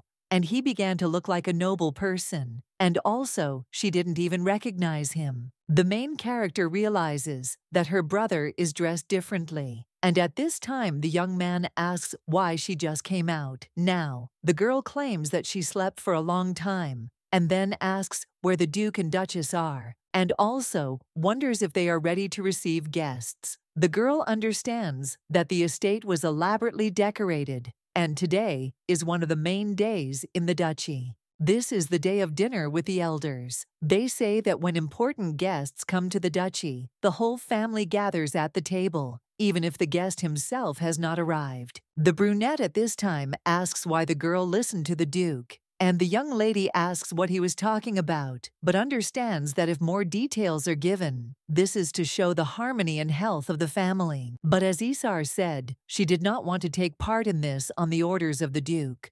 But the young lady is thinking what should she do if she is interested in what the elders look like. After which the young lady turns to her brother and tells him to wait for her. The young lady also tells him that she bought a safe zone. But the guy tells his sister not to talk about this in front of the Duke and Duchess, to which the young lady agrees. Well then, someone asks why they are walking there. It turns out to be the young lady's stepmother, and the main character says that she and ma'am haven't seen each other for a long time. The woman only claims that the elders will arrive soon, so let them come in quickly. Isar then turns to Scarlet and tells her to come quickly, after which the young lady agrees. Well, she thinks that the woman is somehow strange and doesn't understand if something happened, but her look is even more poisonous. The brunette at this time turns to Scarlet and claims that she constantly behaves like this, and it also seems as if she is always doing some useless things, just like her mother. The main character then turns around and asks if the woman just cursed her, and she remembers her mother when she wants to quarrel. Izar then tells Scarlet to calm down, but the girl only asks who could say such a thing to the orphan. But she heard such words from her, and it seems that the woman has lost the wisdom characteristic of her years. After that, the brunette just smiles and says that the girl really is. However, before she can finish her sentence, someone turns to Miss and claims that she is right. The other man also claims that he doesn't like it, but she is right after, which someone says that they are glad to meet the Duchess. And the main character thinks that everything can be understood at first glance. And these are the elders. Well, they then ask how long they will block the door. The man also claims that they shouldn't do something like that in front of everyone, so they should go inside. The main character then realizes that, oh well, this is not the first time she has quarreled with her. A little time later, the girl is already sitting at the table, and Izar brings her one of the dishes and asks if she is feeling better already. The girl then asks what he is talking about, and the guy only claims that he is sorry that the girl heard this from the Duchess. But the main character claims that it is not he who should ask for forgiveness for this, after which he tells him not to worry and eat because he is worried about nonsense, after which the guy agrees. The main game does not then say that it's okay to ask her, don't the elders seem as strong-willed as the Duchess? The guy claims that he saw them at the last meeting in California, and their character is certainly not sweet. But it may seem different to her, and the main character then asks why, after which the guy wonders if she's asking because she really doesn't understand. And after all, the girl looks like her mother, and then asks if she knows what this also means for them. Isar told the young lady about the relationship between the Armands and the elders, which was not mentioned in the novel. What was unusual was that the Armand family had existed for a long time, and regardless of the country, they guarded the borders of the monster forest. To be complete, the cooperation of the elders and their families is necessary. Therefore, unlike other families, the elders have a special influence on the Armands. And in the end, to become the true head of the family, you need to win their trust. But now is the moment when the relationship between the elders and the head of the family is not the best. And they even hate family members, let alone trust them and be supportive. But the past Duke was a man of honor, and as before, the elders will no longer be the same, and probably because they are on the side of the past Duke. Therefore, for them who loved the past, Duke and his beloved Scarlet's existence is important. And the main character then replies that it's clear to her, and the guy is only wondering if it's awkward for a girl to talk about her family, but she's completely ignorant of issues that interest her, and he thinks that she didn't know about that either. The main character at this time thinks that in the book, even the great elders fell into eternal sleep as a result of the conflict and corruption of the family, and she thinks that if she escapes, then everything will happen. Like in the book, well then all these people will be destined to plunge into eternal sleep at the hands of the Tyrant and even her brother. The guy at this time turns to Scarlet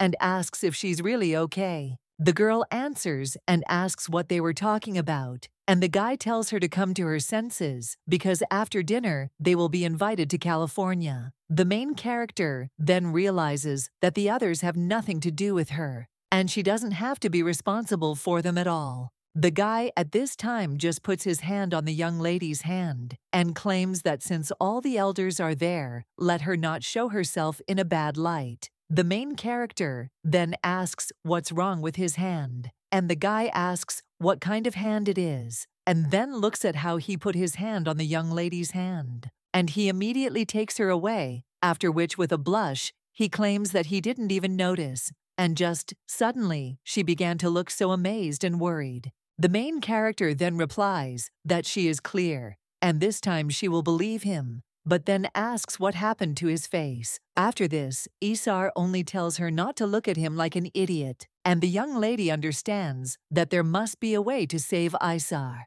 And this guy is the only one who is important to her, so she wants to save him. Not much time has passed since she came into this world, and someone here even treats her well and also cares because this is the maid Lucy, and her only half-brother Izar is in this estate. At least they should survive. And the main character thought that this would suit the elders, but the question is how to save them. The guy at this time turns to Scarlet and tells her to wake up because they are going to meet the young lady. Then they agree and understand that she is not strong enough to take responsibility, after which he thinks whether among the Armands there was anyone strong enough to protect them. But the main character then understands that even if there was, then why protect them? The guy at this time turns to the head butler, and he only bows and then says that the young master and the young lady have arrived, and His Excellency is waiting for them. Izar then looks at his sister and asks if she is ready, and the girl replies that she is ready and understands that for now the priority is a meeting with their head of the family, after which she walks in, and the two of them are greeted.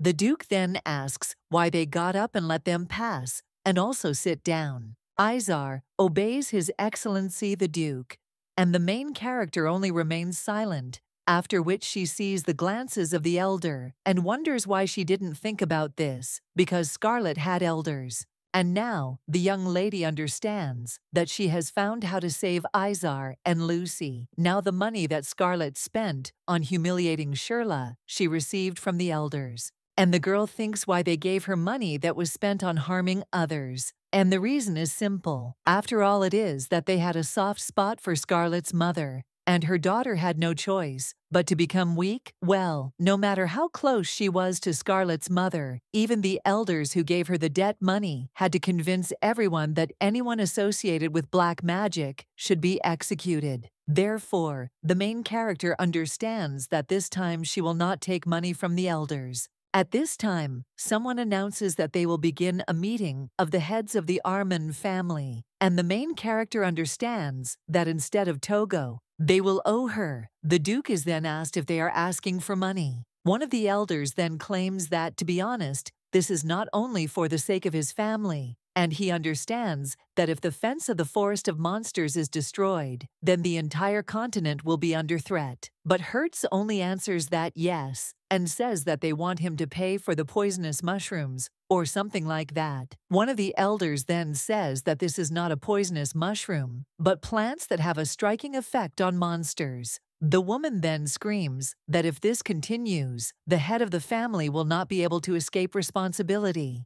And the Duke then asks if they are threatening him. The main character then claims that there is more dogging at this meeting than she thought, and Isar claims that he told her about this. The elder then states that by order of His Majesty, last month, they destroyed a group of goblins on the outskirts of the monster forest, and their place was taken by minotaurs. And the Duke then asks what they should do now. And the elder replies that he already talked about this, because their only way out is to come to an agreement with the minotaurs. The main character then realizes that even in the original story, the events in the Forest of Monsters took place around this time. The ancient magic discovered by the Arman ancestors and the barrier between the forest and the rest of the territory began to weaken. Now they are trying to keep the monsters out using Cavell, but they alone cannot solve the problem. The main character then raises her hand and realizes that it would be nice to keep everything in this state, after which she claims that they need Cavell, but asks if they could tell them what happened. However, the woman then claims that it doesn't matter, and the fact is that they don't even know themselves. The young lady then asks if they can find out, and the woman states that one should not go into the monster forest because it is a forbidden area, and who would risk their life and go there. The main character then realizes that she agrees, and therefore the tyrant accused them of incompetence, after which she understands that she needs to take stock, and in this case the culprit is some kind of flower. He turns monsters into mutants who do not feel pain and sends them away. The Arman elders did not know this and tried to stop the demons with Cavell, but the situation only worsened. In the end, the tyrant went into the monster forest to personally solve the problem. Surprisingly, he found a flower not so far away, and stability returned to the forest, but the elders went to the guillotine. When the Minotaur disappeared, wyverns appeared, and in order to save the mouth, the problem must be solved as soon as possible. The Duke at this time only claims that he has no money, and therefore let them keep this in mind. And the young lady understands that it is fortunate. The tyrant's words and actions fit the description of the flower, so she remembered everything, and for her finding, this flower is like 2 fingers on the asphalt. And in this case, the girl understands that she will help them. At this time, Izar turns to Scarlet, asking why she laughed so much, because he is worried. The young lady then replies that it's nothing, and she just had an idea. The guy then asks what she's up to, since she's so inspired. A little time later, the elders are already getting out of the carriage, after which the man tells them to distribute everything well, so that they don't get confused, because they need to load the suitcases into the cart. One of the servants then replies that he understands, and the main character then approaches one of the elders and addresses her, after which she is greeted. The woman then asks what the young lady is doing there, and is she really mocking the elders? And the girl replies that not at all, and that everything is completely wrong, because she would like to give them something. After which the young lady presents them with jewelry, and claims that she inherited it from her mother. The elder is then a little surprised, and the women ask why the place does this. And the main character claims that she thinks they will need it, and asks if they didn't talk about this at the meeting, and she is not the head of the family, so this is the only thing she can give them, and also really hopes that it will be useful. The girl claims that their family values the elders very much, but the fact that they were refused today does not mean that they don't care about them. After which the young lady also tells them to be careful. However, the woman claims that she will not leave right now, and the young lady asks if this is true, and the elder claims that she wants to wait a few days and then asks if it is possible to give up so quickly, because this is a serious question. The elder also states that they are grateful for the young lady's kindness and will definitely repay her. And the main character then, with a smile on her face, understands that she has shown a sufficient degree of kindness, and it is better to talk when the issue is resolved, but she will tell them when the right moment comes. And when she leaves, they must protect Izar and Lucy. A little time later, the maid already turns to the miss and claims that she said that the elders will remain in the eastern villa for now. Their main character says that apparently they are going to stay there, and the girl then claims that a letter has also arrived from the imperial palace, and the young lady asks where the desired one is, after which the maid hands over this letter about the main character, realizing that family meetings have distracted her, and she didn't even know that the schedule would come today.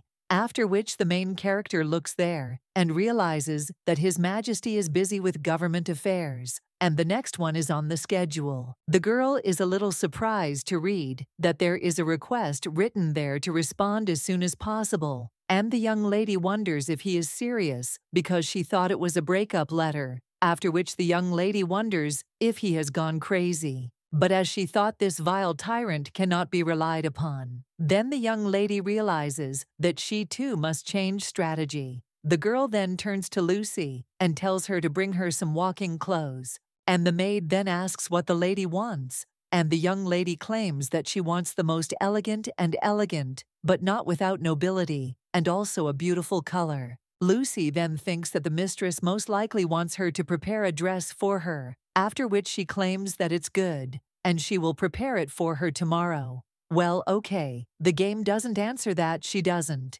and she needs it now. After all, she is going to meet someone, after which the young lady thinks that they will see if he can stand it. The guy with green hair at this time is only thinking about why everything is going so well, because he is filling out work papers for the first time in a month, and the morning meeting was cancelled so that he could sleep normally. So the emperor thinks that if only it were like this every day. Well, he thought so, only before he was informed about the meeting with Lady Scarlet. And now, someone claims that the girl said that it was on an important matter, and even got ready in a hurry, so she didn't have time to warn, and he asked the girl to wait in the cart. But when the young man with green hair sees the girl, he is even more shocked, and asks if she really went out unaccompanied. The young lady then sees the guy in the window and just happily waves at him, after which he tells him to let the girl in. A short time later, he pours her tea and tells her to drink it because it's tea brought from the East.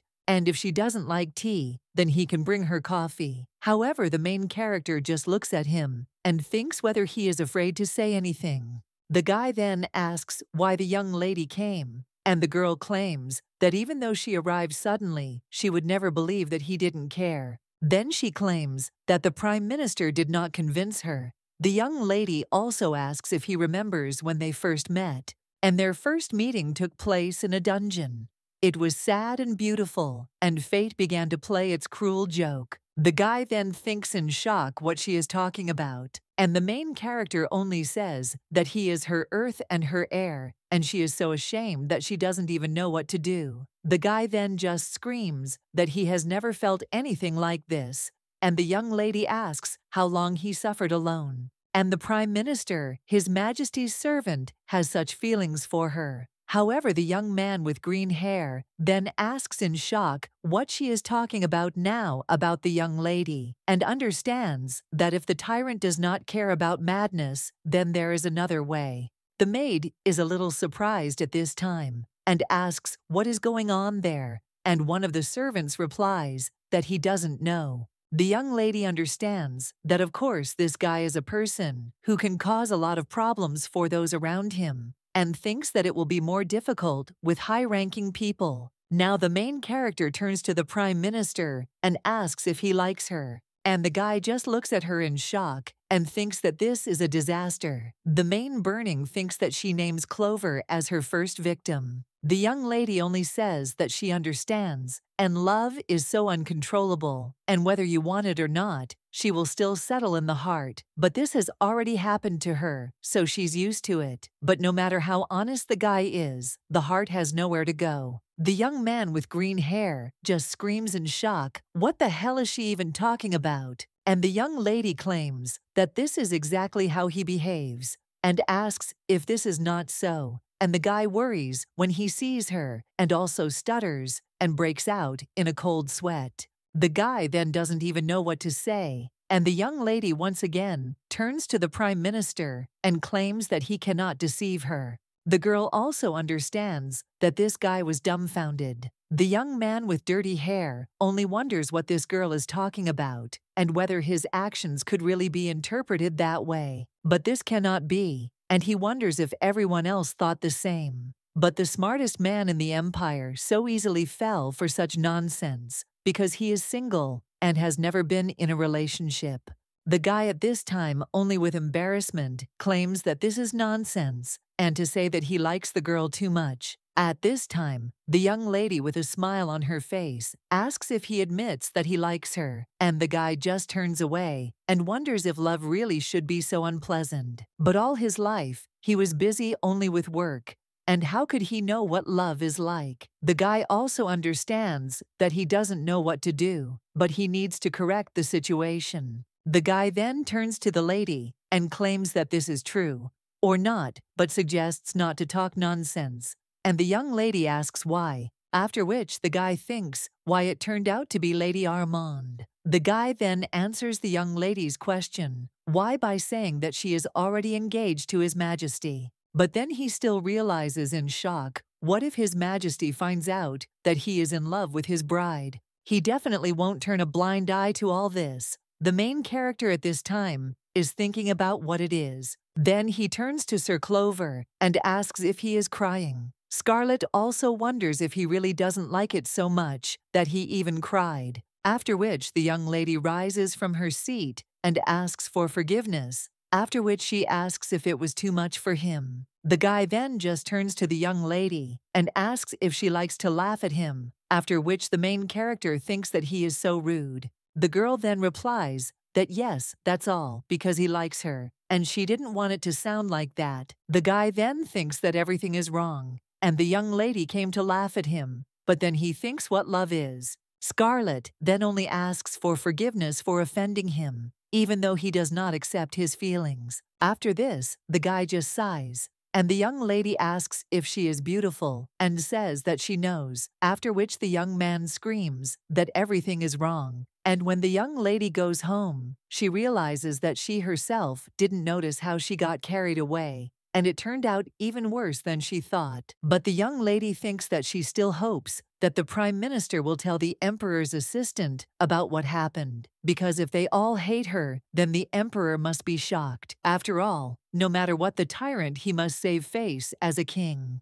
At this time, the blonde man turns to the Prime Minister and asks if he is there, after which the guy enters the room and claims that he is about a meeting in the afternoon and wants to report to His Majesty. However, then the guy only sees that the Prime Minister is sitting in despair and asking what happened. The young man with green hair then turns to Count Lumen and says that he is very popular among the young ladies. The guy then replies that yes and asks why he's suddenly interested. And the young man then claims in highlighted stripes that he must know what it means to fall in love. The blonde replies that the Prime Minister had never talked to him about this before. And the young man with green hair only asks if it's really when a person's legs shake and his hands often beat on his heart to the point of dizziness. The blonde man then replies that he doesn't think the Prime Minister is talking about himself and asks if he is sick.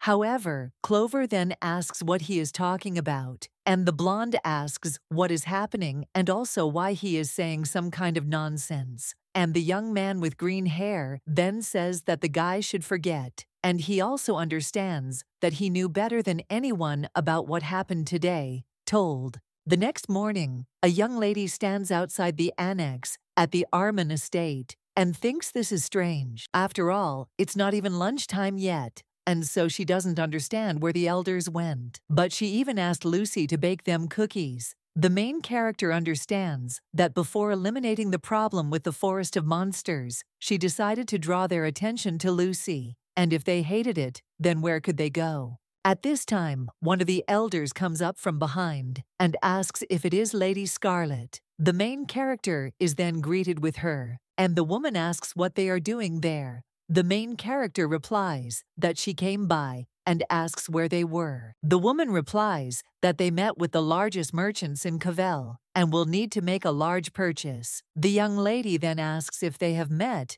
and then introduces her maid Lucy, but realizes that there is absolutely no interest. The main character then wonders if they brought it there, and Koval then claims that she read books about him but never saw him in person, so she is very interested. The woman replies that she has a couple because she doesn't know what kind they want to sell her, after which she hands over the mushrooms and claims that Koval looks like this, and the main character looking at them says that it's very cute and asks if these mushrooms really scare away monsters.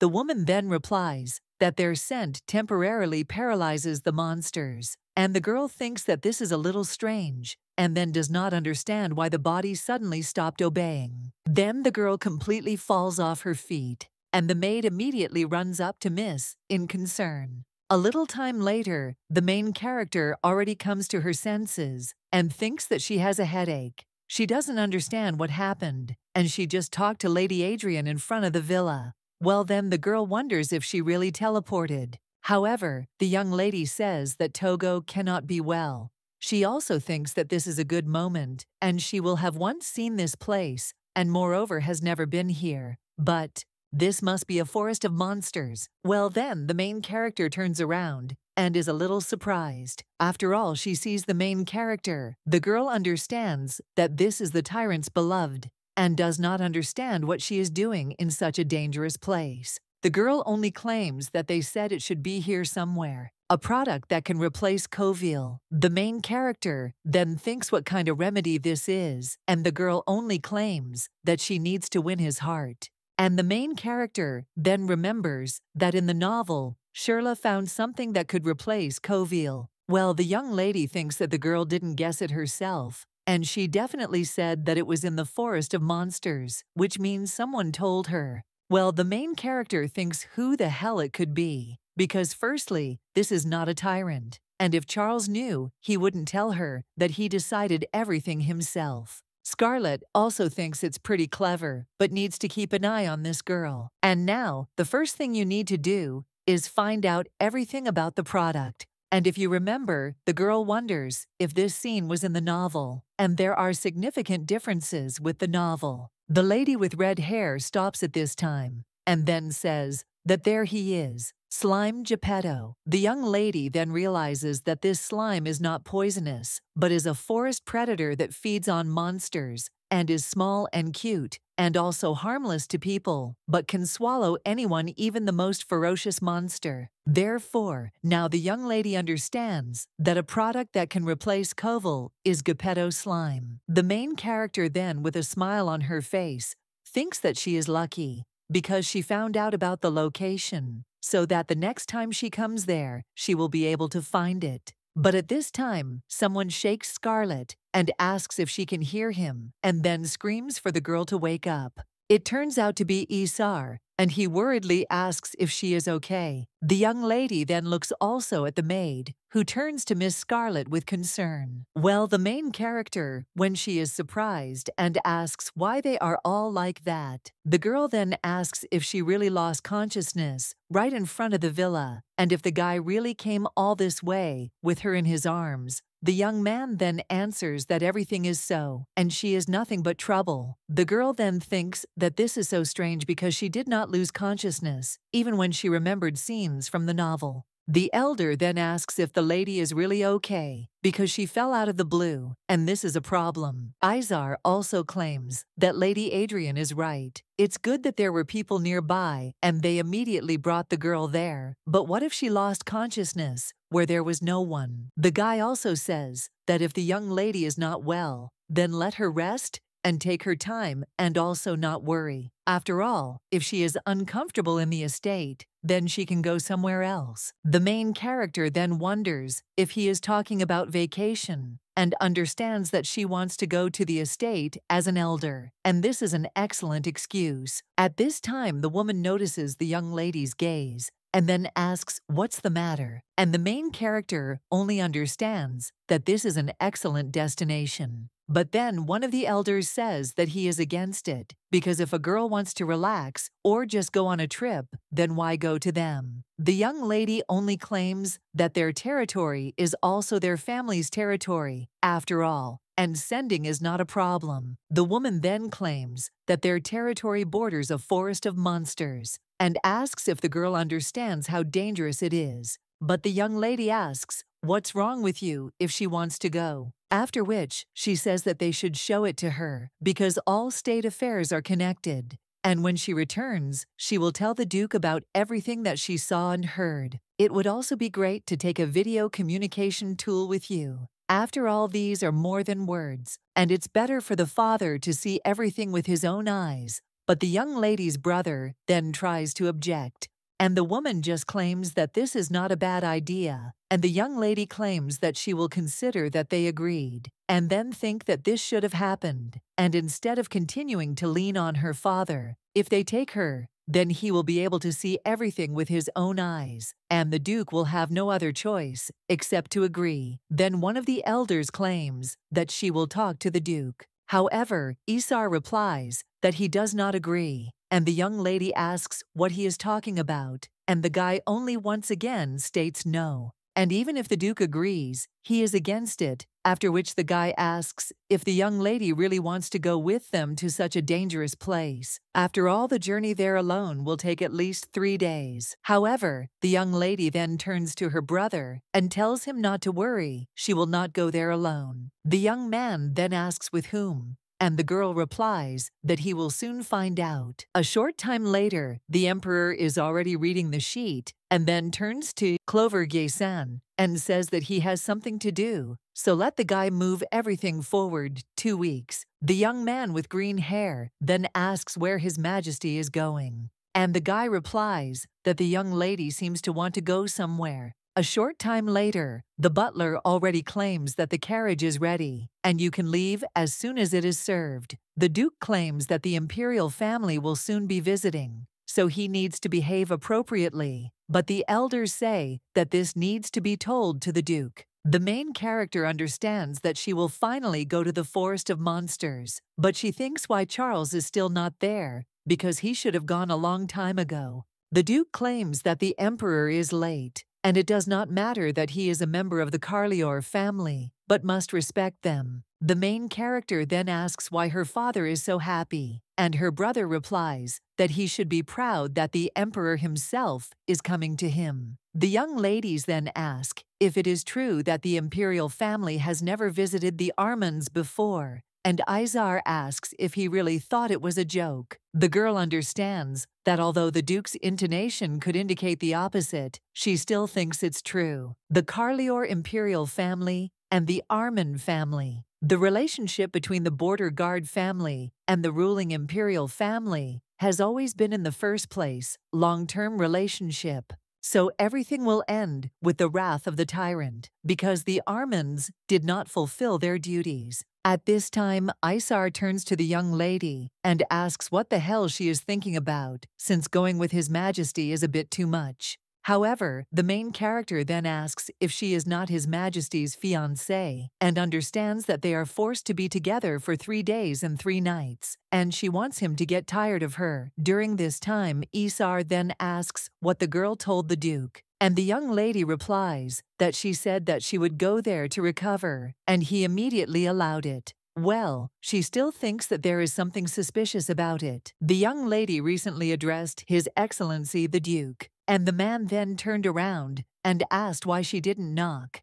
and the young lady asked if this was so. Then she claimed that she needed to tell him something, and asked if it was possible Scarlet also wondered what he was hiding there, because she could see everything. The girl also claimed that she had recently fainted and apparently felt ill, so she was thinking about going to the elders for a while. Scarlet also saw a crystal ball for communication and wondered if the man was having a secret love affair. The Duke then asked where the girl would stay, and the young lady replied that at Lady Adrian's estate, to which the man only remained silent, and then told her not to say that she wanted to become an heiress. The young lady was then a little surprised and asked what he was talking about, because she wouldn't have done it even if he had allowed her. The girl also asked if he didn't know that she was dreaming of not working. The Duke then claimed that he could not afford her, and the young lady wondered why he hated her so much, after which she asked if he allowed her to go,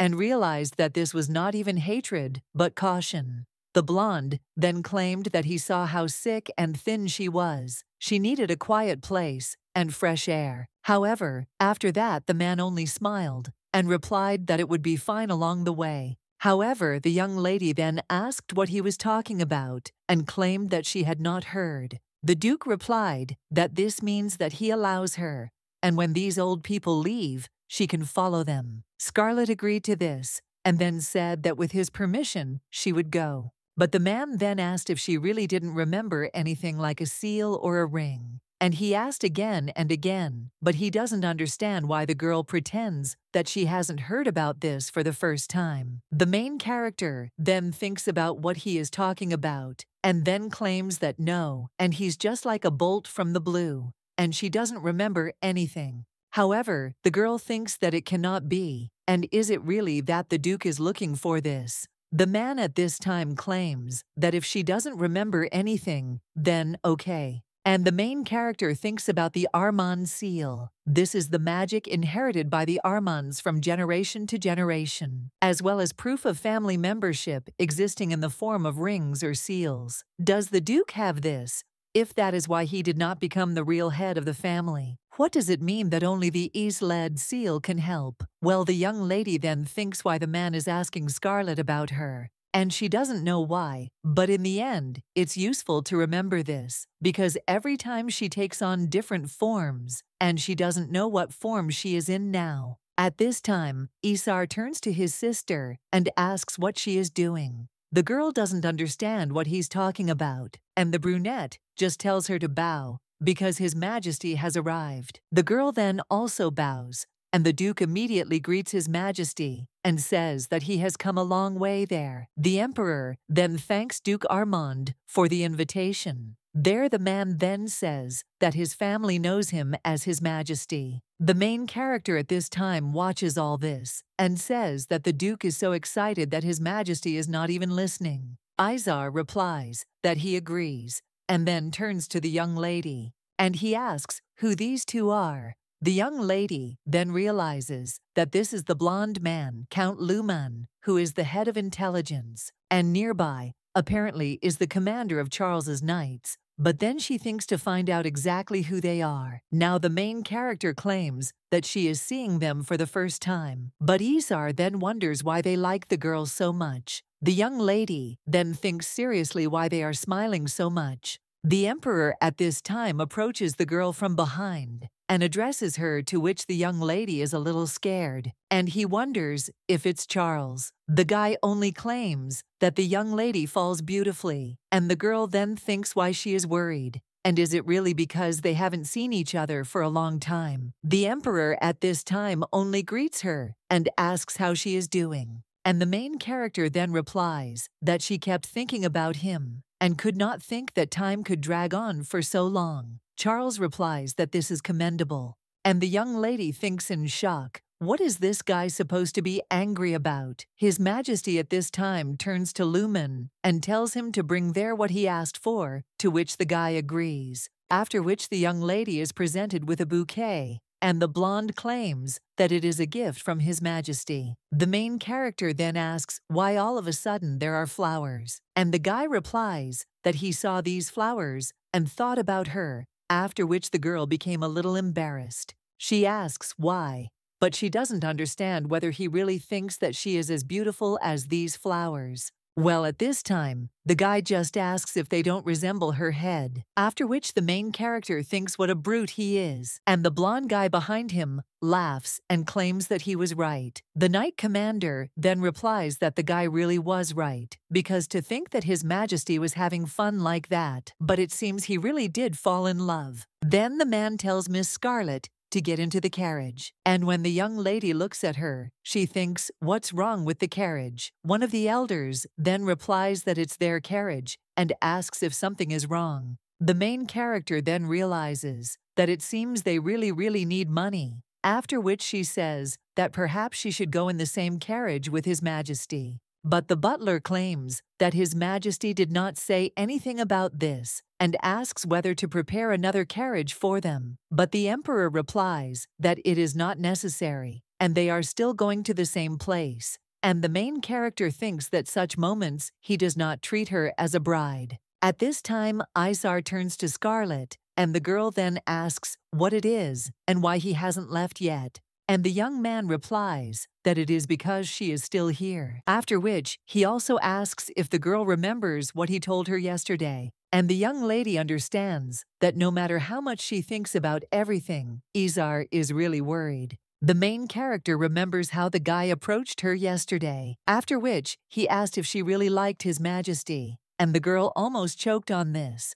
Then she asked why she liked him, and why the guy was asking about it. However, the young man asked why she was so surprised because they were engaged, after which the brunette also asked if His Majesty is not known for his cruelty. And the young lady then thought that, yes, but she doesn't understand how he can call the tyrant simply cruel because of the people he plunged into eternal sleep. You can put a whole mountain. However, the girl only answered Izar that these were wonderful words. But the guy after that only asked what was wrong with her and whether he really said something wrong. Scarlet replied that no, and this time he was right. The guy then asked what she thought about the emperor's cruelty, and the young lady only asked if it mattered. Izar replied that it mattered to him because the girl wanted to marry him, and the young lady replied that she was still uncomfortable talking about it. After which the guy only claimed that they needed to discuss something because she is his younger sister. The main character then asked if the guy was afraid that he would be cruel to her,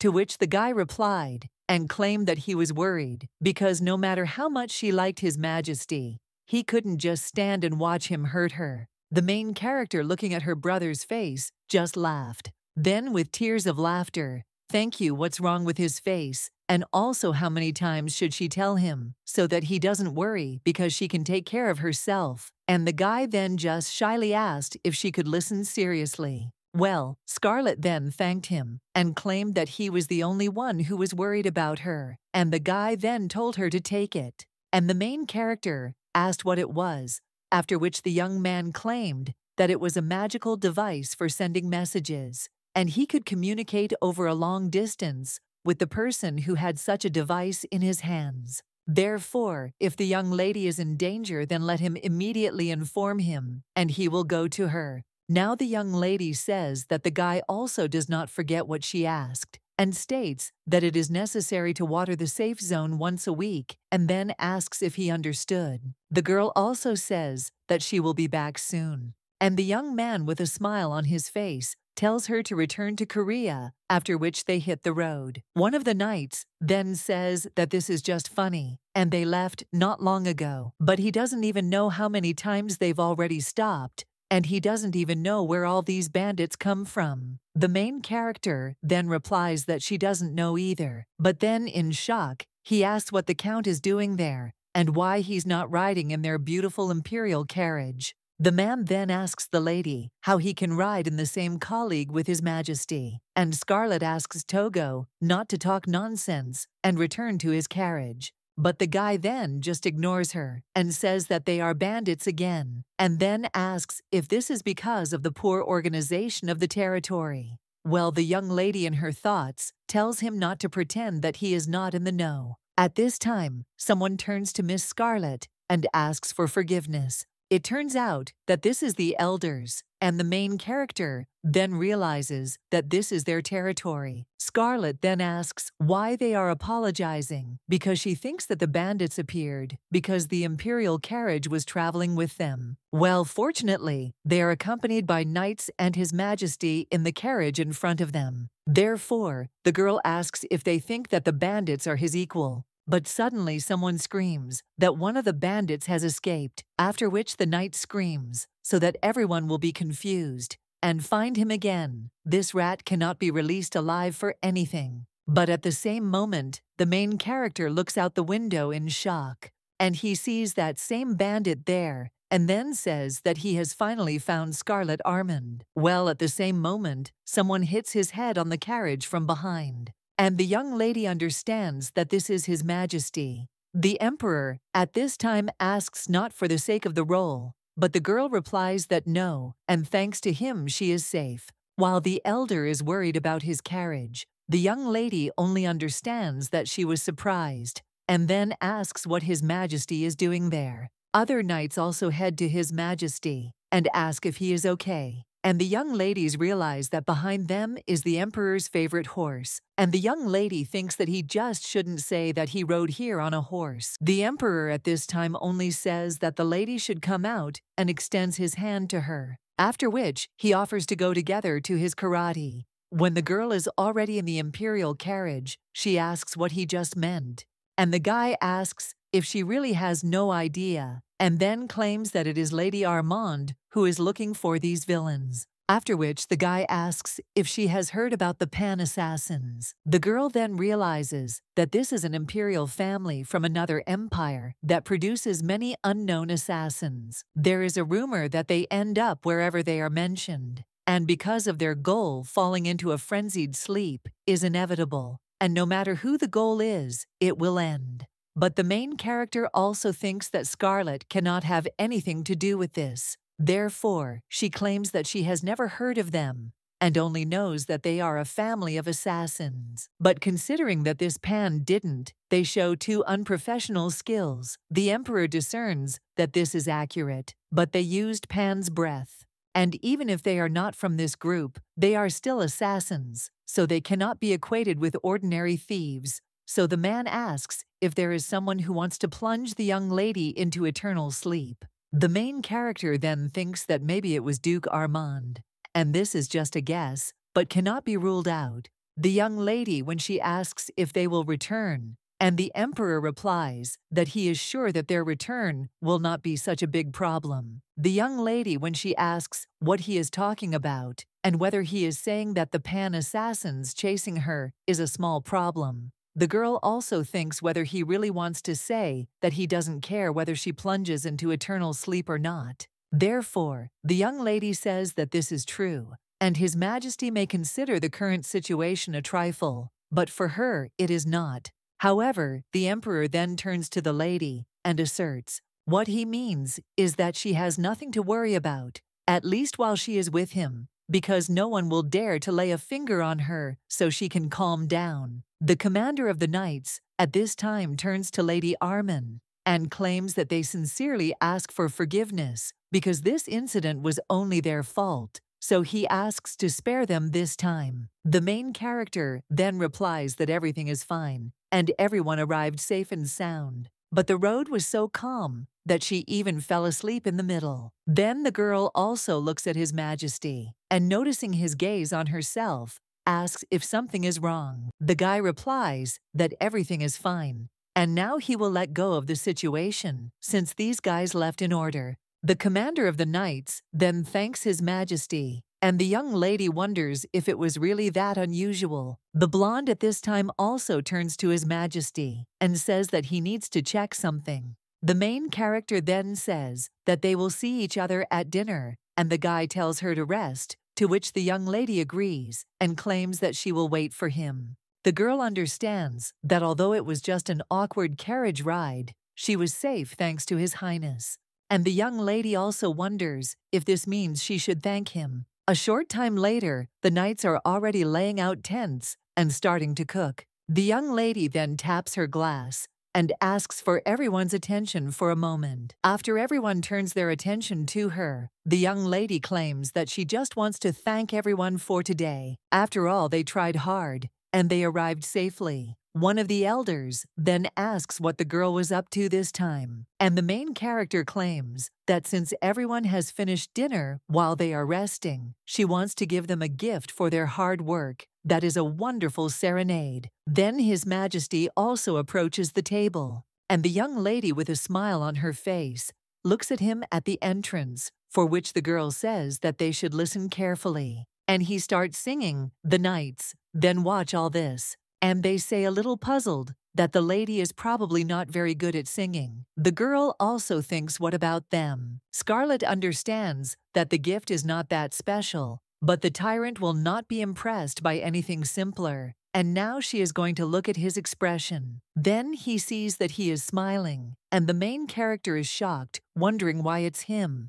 And is Charles really smiling? That evening, the young lady goes to bed and thinks how tired she is. The girl thought that the guy wouldn't like it if she sang in front of others, but it happened completely the other way around, and who knew that he would dissipate? Scarlet also thinks whether he felt ashamed of her, and the girl doesn't even know what else she can do in this cart, and then she thinks that since she can't sleep, maybe she should take a walk. The young lady goes outside, but then sees His Highness there with the horse. Then he asks what His Majesty is doing there. The guy replies that he is returning to his patrol and asks if something happened to the lady. The girl replies that she just wanted to get some air, and the emperor asks if she is really alone at such a late hour. The young lady answers that yes, and asks what's wrong with Togo. Charles then thinks about all the robbers and aspens and wonders if the girl really didn't even think about it. The young lady then asks why he is doing this,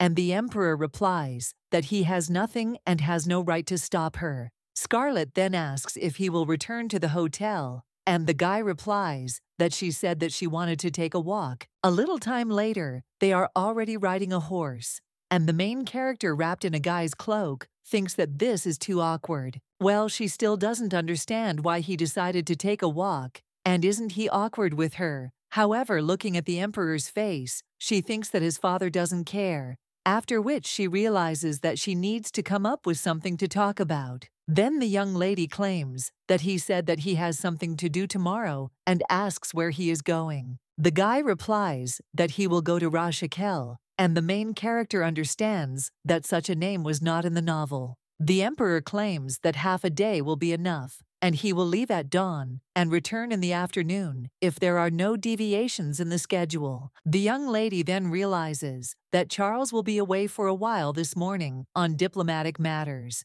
To be honest, she doesn't like it when the guy is away because he doesn't ask for much. But when Charles ascended the throne, tyranny in other countries also became less, but the main character thinks why she was upset. But then the emperor suddenly hears some noise, and then tells the young lady to hold tight, and the main character agrees. But when the horse starts to run, the girl turns to His Majesty and realizes that she is falling, after which he immediately grabs the guy, which makes him a little surprised, and turns to the young lady, which, a little puzzled, replies that this is not what he was thinking about. Well, then we hear another rustle, and the young lady screams to His Majesty that there is something there and also grabs him even tighter and then screams. However, only a small pig and a young lady emerge from the bushes. He asks what it is, and is it really a wild boar? After which the young lady approaches him and claims that it was just a cute little boar. Answer: she thought that they had stumbled upon thieves.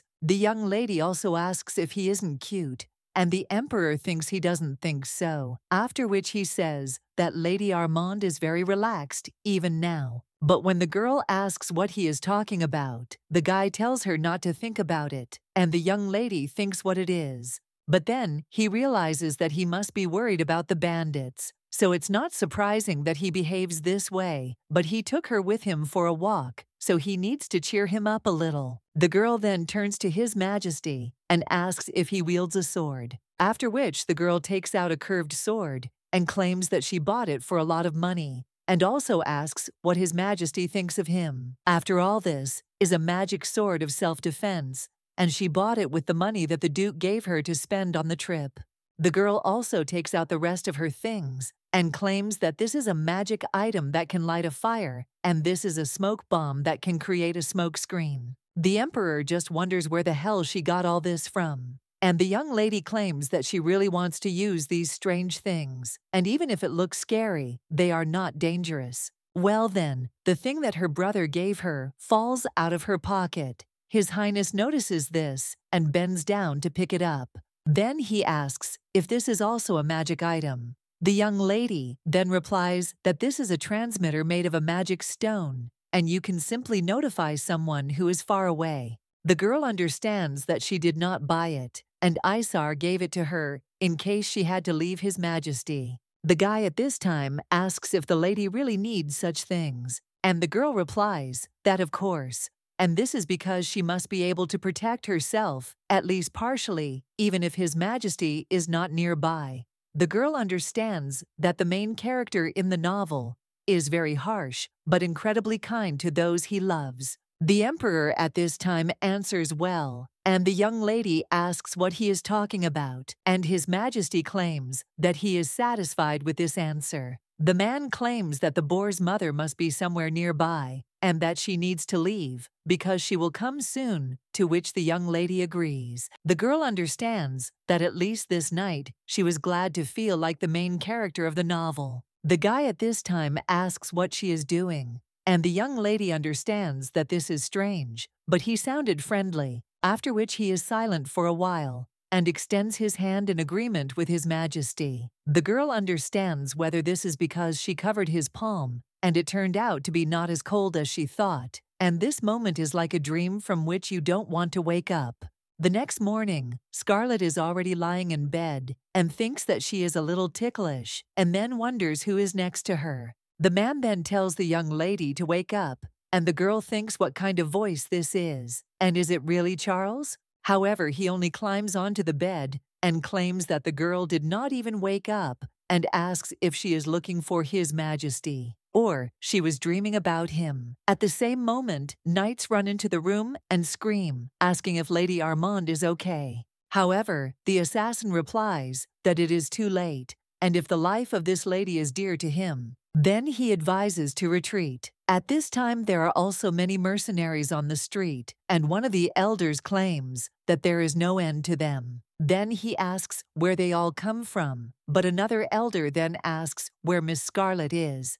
The woman replies that she's probably still sleeping in her bed. Hey, the man then asks, why don't she protect her mark? Doesn't she know that the lady is helpless and cannot be left unprotected? However, the other elder then screams for him to go and help her himself. Well, then the mercenary comes out with the young lady and claims that they should not draw their blades, after which he says that everyone should put their weapons on the ground. And no joke, because their commanders have already obeyed. The man then apologizes to Lady Armand, but asks what happened to Charles. And the commander replies that he left for Rashakel at dawn and will not return soon. The mercenary then asks what this guy is talking about, because he is disappointed, and the main character thinks that they are acting as if they are waiting for Charles. But then the girl thinks if this is one of the assassins they saw yesterday, after which she asks what they need and have they really come to plunge her into eternal sleep.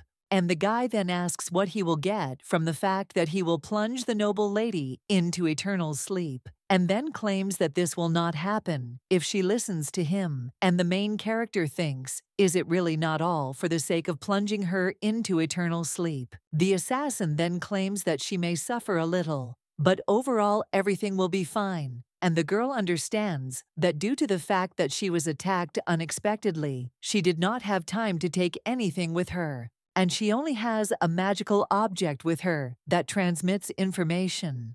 So now the young lady breaks it and realizes that she never thought that she would use it like that. After this, a bird flies towards Izar. She also flies near the place where His Majesty is, and he looks at this bird in surprise. The blonde then turns to the emperor and asks what's wrong with him, and the man only says that Count Lumen should check the garden. The guy then asks why. All of a sudden, the emperor replies that he feels familiar magic. At this time, the young lady just screams. The assassin then apologizes and asks if she hurt herself, after which he claims that it is cold outside, so they will wait there. The guy also turns to another assassin and claims that he would tell the guys to take all the money they can find in karate, to which he agrees. One of the elders then asks if Miss is okay, and the girl replies that she seems to be. The woman then turns to the young lady and tells her not to lose her activity because they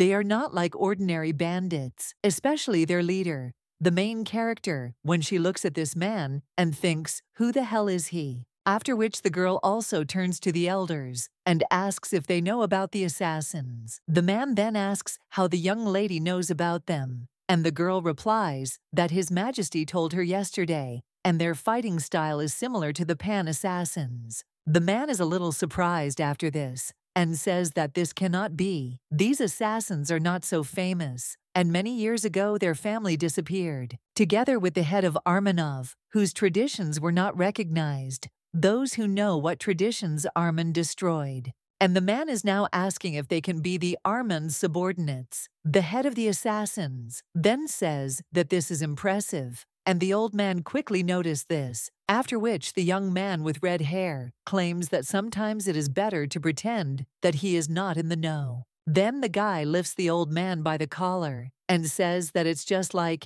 Now, the young man also says that the lady should be taken to another place, and one of them says that he understands. The main character then asks what they are doing, because Mr. Bryan has nothing to do with it. The young man with red hair replies that, yes, and he has nothing to do with it, so his immersion in eternal sleep will not affect anything.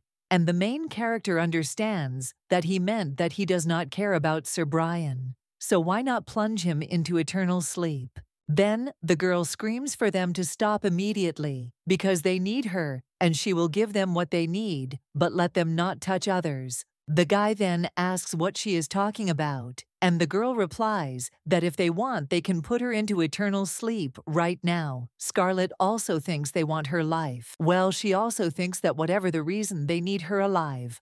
However, if she was wrong, she would be in big trouble. And the young man with red hair just looks at her, and the girl understands that this will be a rejection of the Duke's request. The blonde then claims that she immediately realized that she was their target, and then realizes that now she needs to somehow distract this guy. Scarlet claims that obviously attacking her while His Majesty is away was their goal. But then the young lady asks what they will do with her without. However, at the same moment someone screams, "Is it really His Majesty?" And the main character understands that she needs to act now. The girl cuts the thread using the remains of the bird and immediately breaks in. The young man with red hair then screams out what they are doing and says to grab the girl, but the young lady then just pulls out her sword and he puts it to his throat.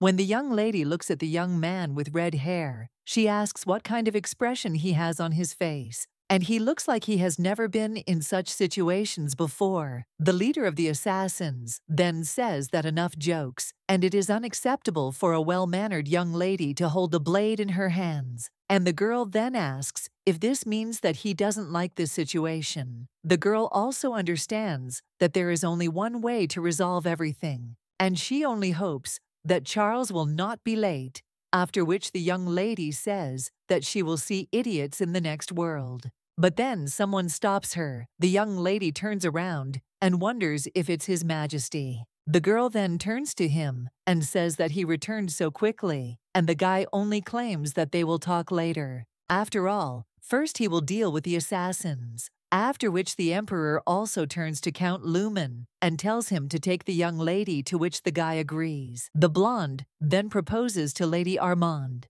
to leave, but the young lady tells him to wait a minute, after which the girl looks at how the operator takes out the worn ball and then tells them not to worry. His Majesty also tells the lady to close her eyes and not look or listen. It's about how they will look. There won't be anything fun. In an instant, everything quickly ended, and although a little earlier than expected, they quickly moved on. The girl also thinks about Lord Benzer, who could not protect her, and thinks that fortunately, after her many persistent persuasions, he escaped cruel punishment. Instead, after the end of the trip, he would go to the reclaimed territory near the border, and in the process, not only the knights, but she herself would become closer to the tyrant's assistance. The blonde at this time asks how Lady Armand did this, because she so easily persuaded His Majesty, and the girl is amazing. Scarlet then asks if it is easy, and then claims that it was very difficult to follow him for 3 days and 3 nights. The knight commander then turns to Lady Armand and thanks her, after which he swears that he is repaying her for her kindness. The main character replies that she will remember and it will cost him dearly, after which the man replies that of course, and the blonde says that the girl is very noble, unlike many others. The main character then thinks that these guys are simpler than they seem, because even if she speaks with sarcasm, and even if she behaves rudely, they smile. Count Lumen, who constantly cries, is no longer a blonde poser, because he is complimented by a wet blonde squid. With his wet eyes, he is no different from a knight commander. After that, the guys continued to talk about things that she didn't ask about, and the chatty knight commanders and the head of intelligence turned out to be quite good guys. When they get out of the carriage, one of the guys hands the young lady a cape and says that he walks around at night quite coldly, and she doesn't have a cape. The main character then thanks, but then looks at the woman and realizes that she continued to glance at her and behaved strangely. This woman constantly talked about how she remembered the late Duke when she looked at her, and even the muttering Brian was also annoying. The tyrant has also changed and is now addressing the young lady. Then he asks how she feels. The girl replies that she is fine and is a little tired from riding in the carriage, after which the young man invites her to take a walk. The girl asks if he really wants to take a walk with her, and the emperor replies that of course she is the only young lady here. Onona and the heroine then wonder if he really likes laughing at her, but every day he becomes more and more playful. Scarlet replies that it's not funny at all, but then thinks that after a bunch of events and turns, they are there. The young lady arrived in the problem area that the elders and this territory, Adrian, were talking about, namely the Forest of Monsters. The Armand family and their elders are the place that determines their destiny. The girl brought the tyrant there because she had ulterior motives, and if he finds out about the problems of the elders, then in the worst case they will turn to him for help. But discussing the affairs of the magical forest with Duke Armand is not an easy task, and as usual, no clear answer. The Emperor at this time feels something and claims that it seems they are close. The man also asks what is happening and how the Armands defended the perimeter. After this, the woman only remains silent and then claims that she will tell His Majesty everything from the very beginning. When they already tell the story, they say that they have no excuse and sincerely ask for forgiveness. The Emperor then says that it's okay and he didn't believe in them from the very beginning. And the girl then turns to His Majesty and invites him to first go into the forest. One of the knights then asks if Lady Armand came there not to recuperate. But the young lady notes that this is so, but nevertheless the forest is under the jurisdiction of the Armands, and she is also there to make sure how things are going. But when the girl is already going into the forest, the commander of the knights asks if the lady understands that this is a dangerous zone, and they cannot just enter there. The young lady notes that of course they will just be close to the border, and it is not necessary to accompany them because they and His Majesty want to go only together. Well then, one of the elders turns to Lady Scarlet and asks if she must enter the forest. The girl replies that she would like to personally verify everything, and the reason why the forest is in such disorder, after which they say that the girl can do as she wishes. And the Emperor then claims that moreover he himself had been thinking for a long time about going there, after which he tells the knight that there is no need to worry about the safety of the lady, because as long as he is next to him, nothing will happen, and for that matter he represents the main threat to the lady. After which the two of them head into the forest, and the guy answers yes and then offers to move forward. Then the young lady comes in and thinks that she should take a look, because if they turn left from the entrance, they will come across a dead tree. And the Emperor then turns to the lady and asks if she has really been there. The girl then replies that no, and even the elders cannot enter there. And His Majesty claims that for a person who is there for the first time, she is very confident in leading him.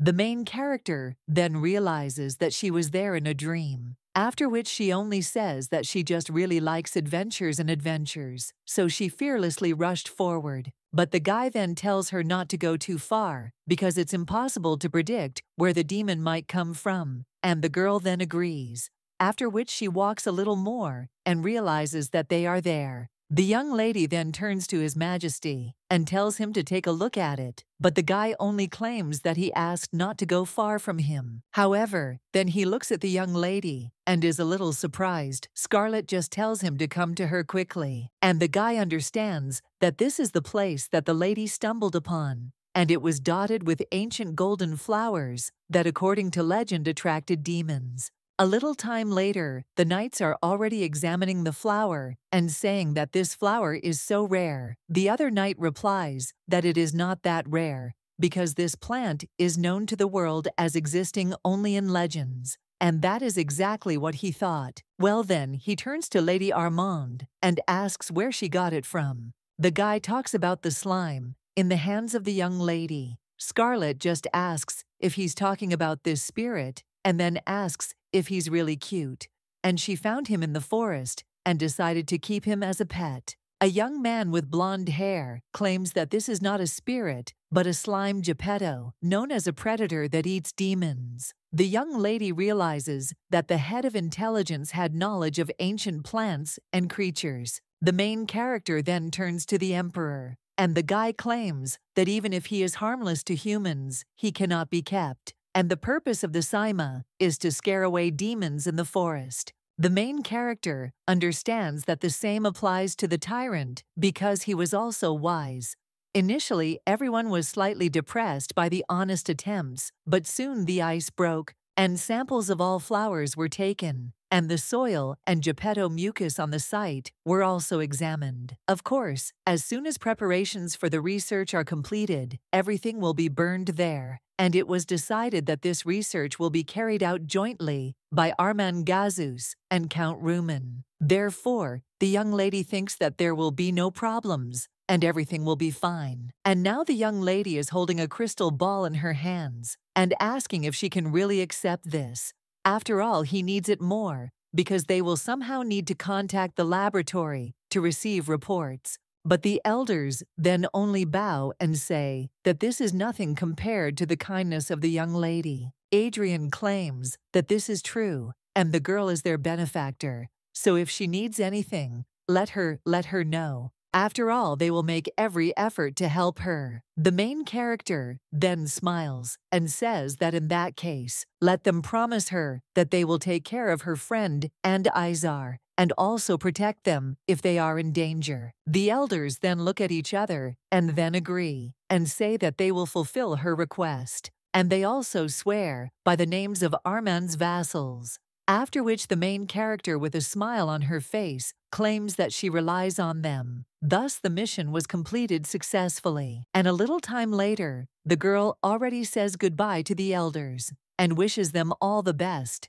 and also claims that when the situation is resolved, she will come to stay in the spring. The girl understands that she will continue to maintain contact with the elders, and it seems the Duke will try to put her into eternal sleep, so she understands that it is good to have supporters. When the girl looks out the window, the blonde suddenly turns to her and asks if she would like to sit down because His Majesty would like to talk. The main character then does so and then asks what he wants to talk about, and the guy replies that he wants to talk about the assassins who targeted her. The girl then thinks about it and realizes that Charles and Count Ruman conducted an investigation into unknown persons who threatened her life throughout the trip, and one of the detainees, after an unsuccessful escape attempt, confessed to several things under the pressure of Charles's threats. The continuation of the story, which Count Ruman voiced, carefully choosing his words, presented facts that made the blood run cold. And now the young lady understands that immediately upon her return, she will need to think about how to get rid of the Duke. And although the reason is still unclear, the Duke's actions have clearly gone to hell. The blonde at this time turns to Lady Armand and asks if she's okay, to which the girl replies, yes, she understands what's going on before that. She needs to check on the fairies. Isar at this time only waters flowers and trees. He thinks about Scarlet and realizes that this girl makes life difficult in many ways. Therefore, the young man also wonders when the hell she will grow up and why she decided to grow fruit trees here. Damn, she was wondering what to kiss me in general, and also thinks that since she planted everything with fruit trees, then fairies will take it and appear. The main character at this time understands that if her memory serves her now, the time has come when the tyrant, following in the footsteps of the dark magicians, plunges into the eternal sleep of the main character's boyfriend. And the young lady thinks that maybe he has already tried to put him into eternal sleep.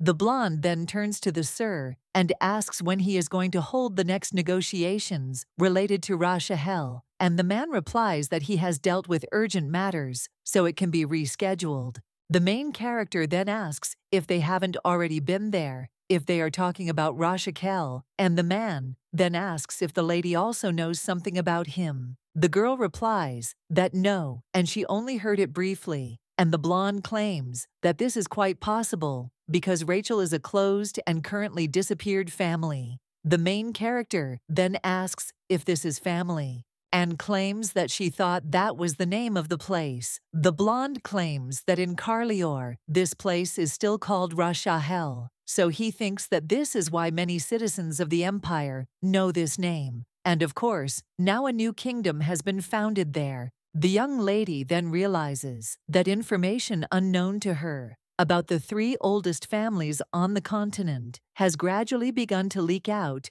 Carlior, Rachel, and Armin, and also about their founders and what rumors say among them. Carlior, who was Charles's ancestor, was the god of the winter winds who fell into eternal sleep. The young lady then asks if God has really fallen into eternal sleep, and in response, she hears that this means that he has become a man. In particular, this god was the supreme god with unimaginable power and the ability to cross dimensions. The young lady then asks if Armand and Rachel were also gods, and the guy replies that this is true, and the founders of these families were also gods who plunged into eternal sleep. The progenitor of the Arman family was the god of prophets and travelers who plunged into eternal sleep, and the Rashahel family was founded by the goddess Clover. The main character then asks if this is so, but then it means that the advisor bears the name of the goddess, and the blonde replies that the advisor's name is most likely his real one. And the young lady then asks what his real name is then. And the guy replies that he is not sure, and he himself is not aware of this. But in general, he suggests returning to the main conversation, after which he claims that among them, the first clan to endure was Rashahel, and so thoroughly that about 20 years ago, the territory of the feud was erased from the map piece. The girl says that if we are talking about events 20 years ago, it means it happened somewhere around the time she was born. The guy replies that this is true, but because little was known about this family, it is almost impossible to find those who inherited them. But on the other hand, the witchcraft imposed was so cruel that there were rumors that it was the work of a dark magician. The main character then thinks, is there really no way to figure out the successor of the Rachel family? And the guy replies that he doesn't even know. And if you give the most common features, then all family members had blonde hair and ruby-colored eyes. The young lady says that this is not the information that will help in the search. And besides, even she has blonde hair and ruby eyes. His Majesty is looking out the window at this time. But then suddenly the carriage stops. The emperor then looks out and asks what happened, and the coachman then turns to His Majesty, and he claims that there is an unconscious person lying in the path of the carriage. The main character also goes outside and asks if there is some problem with the carriage. But then, in shock, he asks why a small child is lying in such a place. After which the young lady also approaches this baby and asks if he is okay and if he can breathe. The guy then turns a little surprised to the young lady and grabs her by the cape. He asks if there are still survivors. The young lady then thinks about what he is talking about and then turns to the boy and tells him to calm down first and also asks where his parents are and what his name is. The guy then replies that his name is Glen Mashiar, and then he loses consciousness again. The emperor then approaches the young lady and claims that this boy has grabbed hold of life, so there is no need to worry because it looks like he lost consciousness from the fact that the tension has gone away. And the main character replies that it is clear. But then he thinks that this boy has blonde hair, ruby eyes, and also this name. And it was because of this boy that Shirla gnashed her teeth in anger in the original work, Glen Machiar's appearance on stage, who in the original work was Shirla's former lover and met his end at the hands of the Tyrant. So we can say that Shirla and the Tyrant's relationship began with the breakup of a previous relationship for the sake of revenge. The emperor at this time claims that if we are talking about Mashiar, then as far as he knows, this is a family that disappeared some time ago, and that means there are survivors. The main thing is then thinking, didn't the guy offer his hand to the downfall of this family? And the emperor claims that they were destroyed by witchcraft, and the place looked the same as in the case of the Rashachel family. The blonde at this time turns to His Majesty and says that the disclosure of information about the fall of the Mashiar family. However, His Majesty interrupts the guy and says that this boy is not an ordinary child. The main character then thinks about what he is talking about, and the man claims that the Mashiar couple had only one son, and he suffered from an illness that did not allow him to grow. And it is impossible for such a small child to be born into a family that has already plunged into eternal sleep. Therefore, in other words, he is clearly the successor of the Mashiar family. And this year, he will turn 20. That is, the girl is the same age as him. And this is the age when you can become the head of the family. After much thought, it was decided to leave the guy in the care of the elders, because the girl understands that where someone is trying to plunge her into eternal sleep, she will not be able to protect anyone. At this time, the Duke knocks on the table and asks where that girl hid the certificate of the head of the family. But despite the fact that he is the head of the family, he is not allowed to enter the castle of the owner of the feud without permission. And since he did not have the certificate in his hands, the owner of the castle was still the previous duke. The man is now sure that the certificate is in the hands of the young woman. He doesn't understand why he can't find it, but in childhood he could have intimidated her. But now it won't work because she's already 20 years old. And if this girl presents a certificate, then she has deep roots. The Armand family will choose this maiden as their next head, which is the continuation of the family tree through the legitimate son of the family. A short time later, the young lady stretches out and realizes that she has finally returned home. And although due to several incidents, she was a little delayed. The emperor at this time turns to the young league and tells her to go inside, and the young lady then asks what he is talking about, and wasn't the man going to look into the ducal residence before leaving? But the emperor claims that he needs to give some orders to the knights, and as soon as he finishes with this, he will immediately catch up with her. The girl then understands that it's even better this way, because no one knows what will happen again. I should go first and also check the situation. After which the girl says that then she will go and check on her family, and the young lady also says that they can take their time. The emperor and the knight then exchange glances, and the blonde asks His Majesty if he is really going to establish surveillance of the ducal residence. After all, as he himself knows, Armanov is surrounded by a powerful magical barrier, and even if this is the imperial house itself, he is not able to destroy the magic of ancient families. And in the end, the only way is to directly turn to family members for help. The emperor then replies that he knows and will settle the matter himself, and the guy will prepare the crystal ball as ordered. But the man also realizes that his sword resonates. At this time, and you are in the mansion, someone is telling everyone to go out to the lobby because Mrs. Scarlet is back. And the main character at this time, with a smile on her face, says that she hasn't seen them all for a long time, and then asks if everything was fine in her absence. Lucy then runs up to the mistress, and the girl then asks how she is doing and what the maid was doing while she was away, and also whether she got bored without her. However, the woman then says that something else is more important now. At the same moment, someone shouts for the servants to get out of the way. It turns out that it is the Duke, and the butler is trying to calm him down and says that his lordship cannot behave like that, and everyone outside is guests from the imperial house, so he must keep his face. But the man just bursts in and asks if the butler is going to let him go, and how dare he touch his body. The main character then thinks why the Duke is so impulsive, and the man just looks furiously at the young lady, after which she asks what she did. But the man just hits her in the face, and then says that she is a useless idiot, and screams if she knows what damage he suffered because of her, and it would be better if she went to this forest of monsters, or something like that, and never came back. Then the young lady's brother, covered in bruises, also runs up the stairs and asks what the hell got into his father, and also what he did, Scarlet. Then someone else comes into the room and claims that he is also curious to know. It turns out that this is the emperor, and when he approaches the Duke, he asks what he was thinking about when he decided to raise his hand on his bride, right in front of his eyes. The Duke then gets a little scared and turns to His Majesty, trying to justify himself, but the man then asks, is this nothing more than disdain for the emperor? But he doesn't remember leaving alive someone who tried to get over his head. But the Duke has been hiding well, like a worm, until now. A man, when he cries out to His Majesty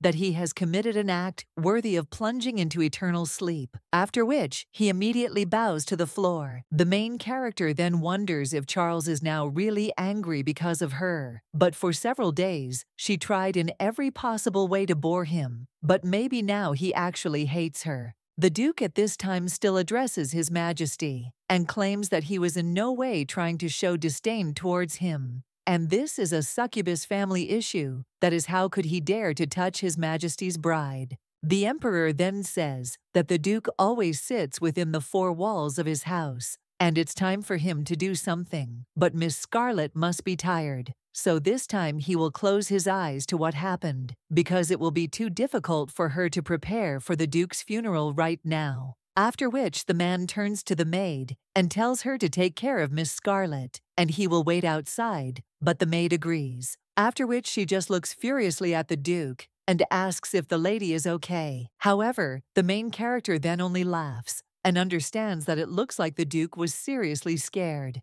and in what a pitiful light he appeared before the servants whom he had so ignored. So the young lady says, "What a shame." Lucy then turns to Mistress Scarlet, and the girl then apologizes and offers to go up. The young lady understands that at the sight of this spectacle, the employees of the Armand family were overcome by a strange feeling of delight. The maid at this time turns to the mistress and tells her to turn her head properly in her direction, after which the young lady does so and realizes that at the same time there was anger in the air, especially for those who were close to Scarlet. The young lady also asks if the maid saw the Duke because he turned pale, as if lifeless, and was about to cry. However, Lucy does not respond to this, and the girl understands that the Duke hurting Scarlet is a scene that angers Lucy every time she sees the girl, no matter how many times she has witnessed such an action. The young lady then says that she brought a gift for the maid from this trip,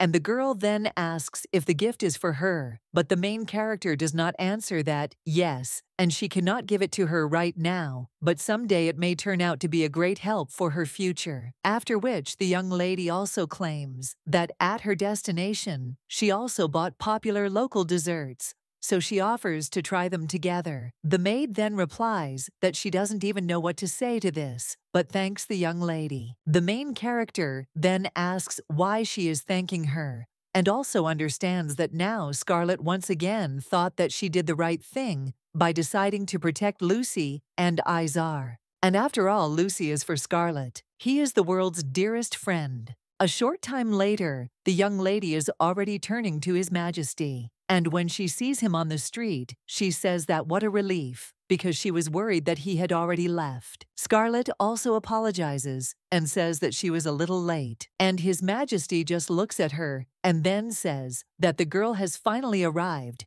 and asks if her cheek is okay. Scarlet answers that this is not the case when you need to stay in bed, and the guy replies that that's good. And then they'll move on to the next item on the schedule. The young lady then understands that she will need to keep the Duke under control for some time, and soon the time will come in the safe zone when the fairies will be born. So she's wondering if she should take a short break for now. The girl claims that she would like to rest for 1 month, but asks what he thinks about postponing everything until later. And the girl also claims that she took a whole week from him to travel. This month will be enough to get back on track, and he will restore his schedule just like that. The young lady also thinks about Glenn Mashiar, and if Shirla's reason to take revenge on the Tyrant disappears, then the original plot will not begin at all. And the girl thinks whether this is true, but she needs to think about this situation too. But the Emperor is now asking if she says that she will meet him in a month,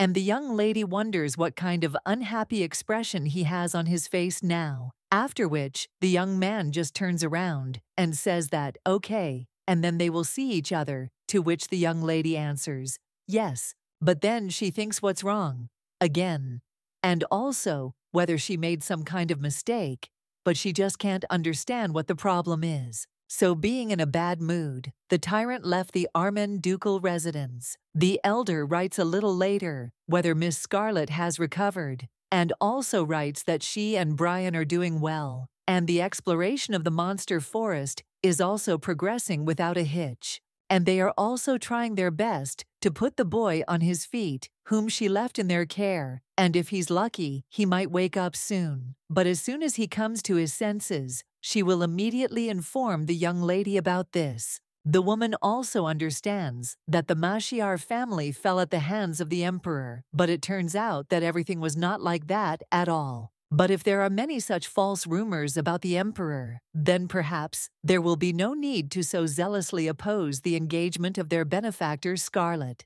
But as soon as this poor young man wakes up, they will be able to find the answer to this question. Meanwhile, Scarlet is in the garden and thinks that the trees have finally bear fruit. The girl, after a very long time, dedicated the safe zone, and now claims that in her absence, it seems that Isar took good care of this place. So now all that remains is to wait for the fairies to appear. Well, then the girl touches one fruit and asks what it is and whether a parasite has already begun to gnaw at her raft. Well, then the young lady suddenly sees a small creature and wonders if it is a fairy. But you can just look at what a little thing this is, because she speaks and moves just like a doll. The kid then asks if the person is angry, and the young lady replies that it's nothing like that. Well, he also wonders if these are the same fairies that appeared in the original work, because in the novel, it was said that they were servants of the devil and looked like a thin, hungry young man.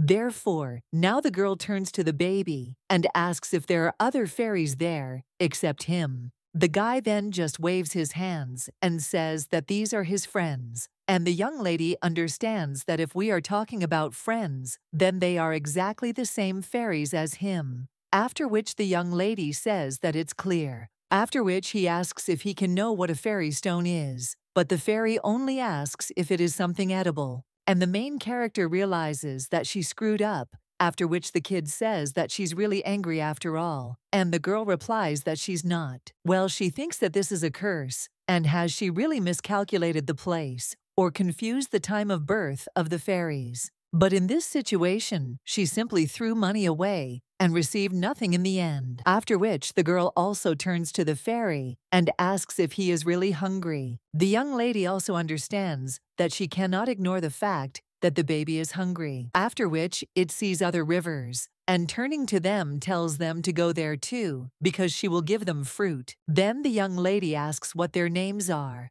but the fairies answer that they don't know, and the young ladies ask if it's because they don't have a name. Scarlet also understands that these are clearly not Shirla's fairies, because they definitely had names. And in order to at least a little dispel the disappointment, maybe it's worth giving these kids names. After which the young lady turns to the baby in the blue cap and claims that he will be the path. The red one will be called Belle, and the golden one Brooke. The young lady also thinks that so be it, and he wonders if they are to blame for something. After which she says that the kids should not quarrel, and there is a lot of fruit there, so let them eat in peace, to which they agree. And the main character understands that even if she goes to the village without a stone, Fido will be able to feed herself by selling the property left by her mother. But when the girl looks into the box, she asks what kind of nonsense. After all, only crumbs were left from her mother's inheritance. After which she asks why the wind came out.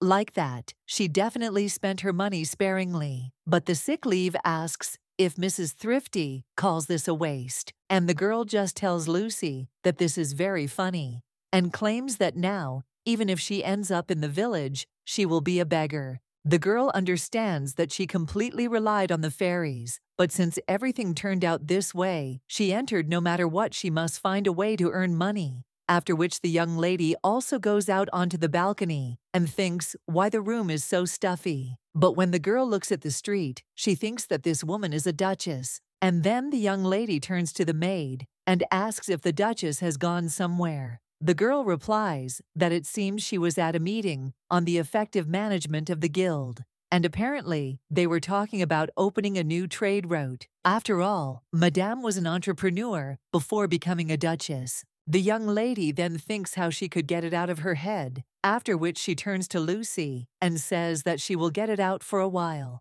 And the maid asks where the lady is going, and the young lady then affirms that she needed to greet the duchess. The girl understands that, frankly, if the engagement to the tyrant breaks off, then her independent life will become a foregone conclusion. And after this, the question arises whether to live richly squandering the remains of her property or to drown in poverty. But the girl also understands that having completely placed all her hopes on the fairy stone, she completely squandered her mother's inheritance, and now thinks about it and understands how stupid she acted. Well, at the moment when everything has turned out this way, there is only one thing left. The duchess at this time claims that she was told that the girl was looking for her, after which the woman asks if she is really going to beg for money. And the young lady replies that it's nothing like that. and she understands that she just wants to learn how to earn her own needs, after which she claims that she needs advice from the Duchess. The woman then replies that she does not understand what she means, and she doesn't think that they are in such a relationship to share this kind of conversation.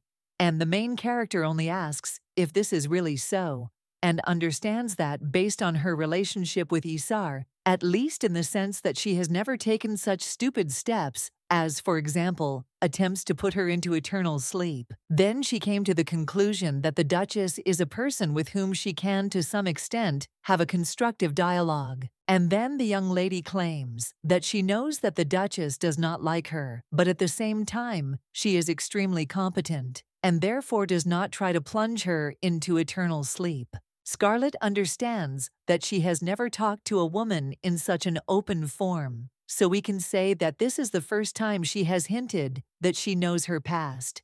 And now the girl says that as far as she is concerned, she agrees with the woman that she cannot stand this family. Therefore, one day she wants to break off relations with the Duke. The brunette then says that it is a mistake for the young lady to talk to her about such topics. And Scarlett then asks if Mrs. Words mean that she shouldn't reveal her true feelings, but she is the only person who can give her such advice. And the woman then asks what the young lady wants. The girl understands that she cannot forever rely on her memories of the original plot, and she does not know either the economy or the social structure of the empire, and in general has no idea what fashion trends are now popular among the nobles. In fact, there is a real world out there about which she knows nothing, and about which it is impossible to fully learn simply by reading a novel. Therefore, now the girl claims that she wants to learn from her, again, how to conduct business,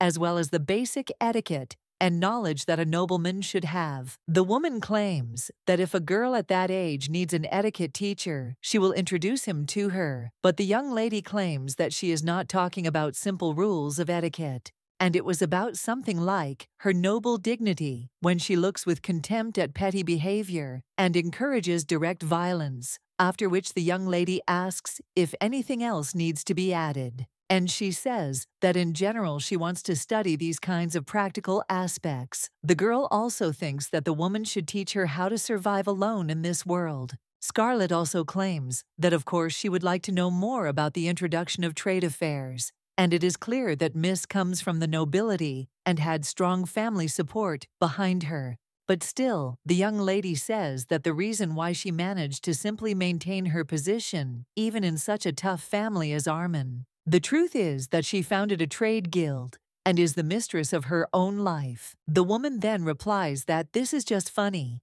and if the girl understood what she wanted to learn, she would have mastered everything herself. I wouldn't engage in teasing others, and she thinks that there is no need to continue the conversation, so she will leave first. The main character then tells the woman to wait, and if she is angry because of her behavior, then let him reproach her with at least a word, because she can do such a little, and perhaps she won't believe her. But the girl considers her an outstanding person. And although their relationship leaves much to be desired, if the woman respects her as a person and considers that these words make sense, then she will listen to her in everything. Scarlett also claims that it would be great if Madame would stop being so prickly with her. After all, in reality, she is not the one on whom a woman wants to take out her anger, and this person is Duke Armand. The young lady then realizes that she knew that her guesses were correct, and after all, a woman hates her husband to the depths of her soul.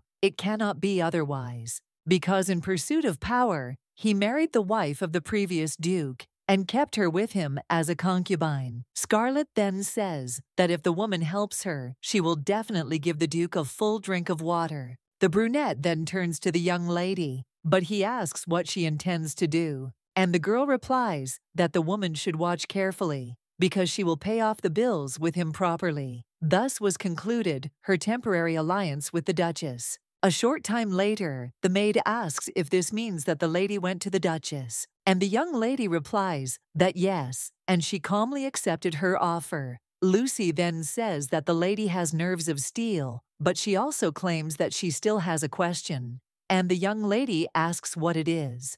and the maid asks why the lady suddenly decided to visit Grazioso. The girl then wonders if she is asking what the reason for visiting the temple is, and she claims that she just wants to show how much of a devout believer she is. Recently, two forces clashed violently in the empire. Imperial family of Carlior and the Temple of Grazioso, actually up until the previous reign. The owner of the empire was the temple, not the imperial family. However, with the coming to power of Charles, who killed the entire imperial family and took the throne at a young age, power was divided in two. As soon as the guy ascended the throne, he began to threaten the temple that had insulted him with false prophecies. Since this was originally a corrupt group, he completely broke the money chain to stop them from doing their dirty deeds behind the scenes. Thanks to his actions, peace reigned uniquely in the security of the capital, but his method of solving problems actually secured the sword of a tyrant to him.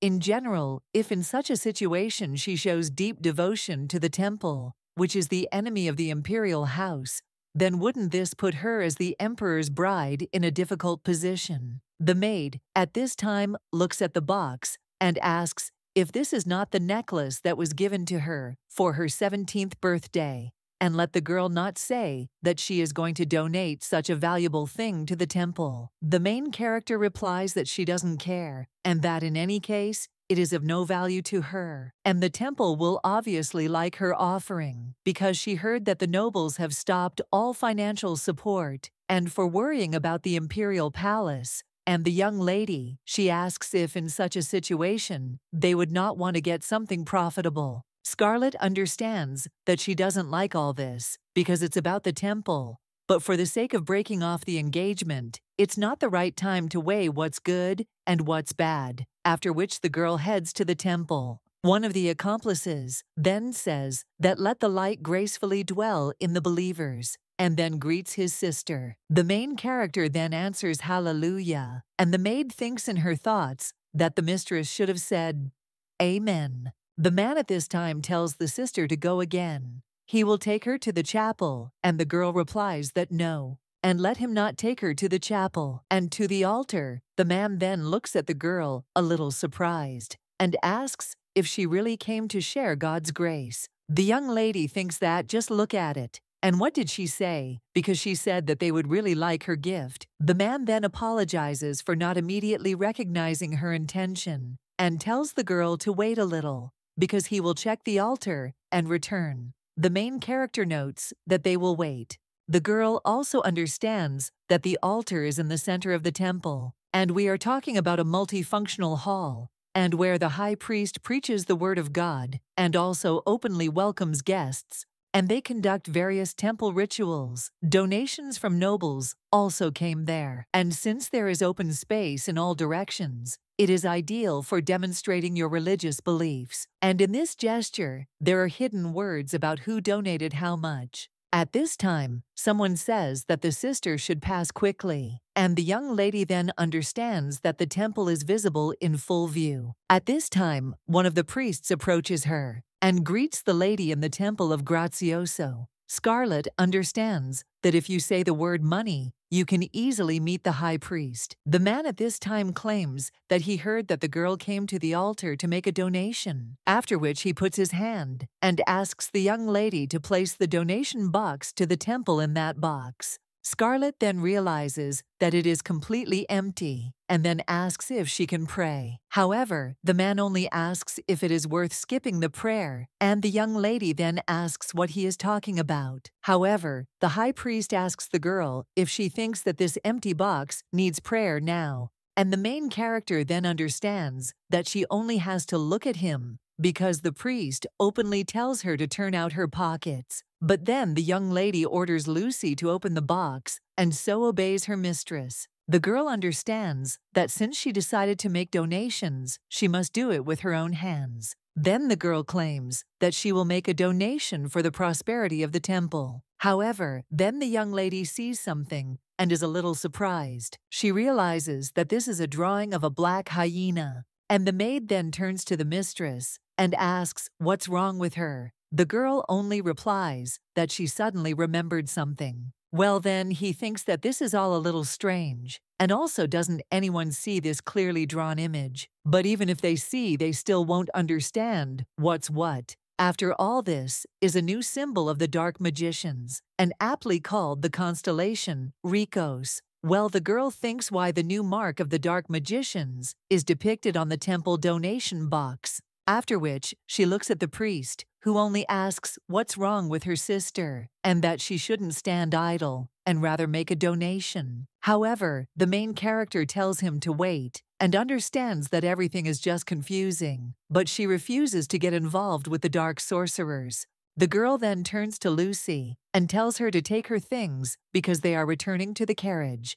The priest then does not understand what is happening. Then he turns to Lady Armand and asks how she can just turn around and leave standing in front of the altar. And the young lady claims that it's a pity that Grazioso doesn't take her wealth, and this is truly a sad thing. But what can be done if this is God's providence? After which the girl claims that she dares to leave them because she needs to rush to a scheduled meeting. The young lady then runs away, and the priest asks where she is going, because she must share the glory with Grazioso. At this time, one of the priests also talks to Clover, and he asks, isn't this too much? Because how can they refuse to even provide funds for humanitarian assistance? The young man with green hair replies that in the jurisdiction of the temple, there are no areas requiring humanitarian assistance, and this is the order of His Majesty. He gave him the order, so he dares to take his leave. Well then, one of the priests screams for the advisor to wait. However, then the main character also cries out why they are following her, and the man hearing this voice is a little surprised. After all, he understands that Lady Scarlet is there. The girl at this time claims that this is extortion and robbery, and then asks if he even understands what he is doing. But the man claims that she brought it to make a donation. Then someone turns to Counselor Clover, and the young man with green hair sees his colleagues there and asks if they are also busy with surveillance today. The young man replies, with quick hair, that this is an imperial order. Clover then says how timely they showed up, because he was wondering what was going on there, and also whether something had happened to Lady Scarlet, and why those individuals were following her. Charles's second confidant claims that the girl went to the altar to make a donation, but suddenly decided to leave without leaving a mark. And as he himself can see, the high priest became furious, and some of the sacred ministers wanted to follow him. I don't even know what's wrong. The young man with green hair claims that even after their explanation, he cannot understand. And then the girl even took a similar step. The brand replies that he too is at a loss.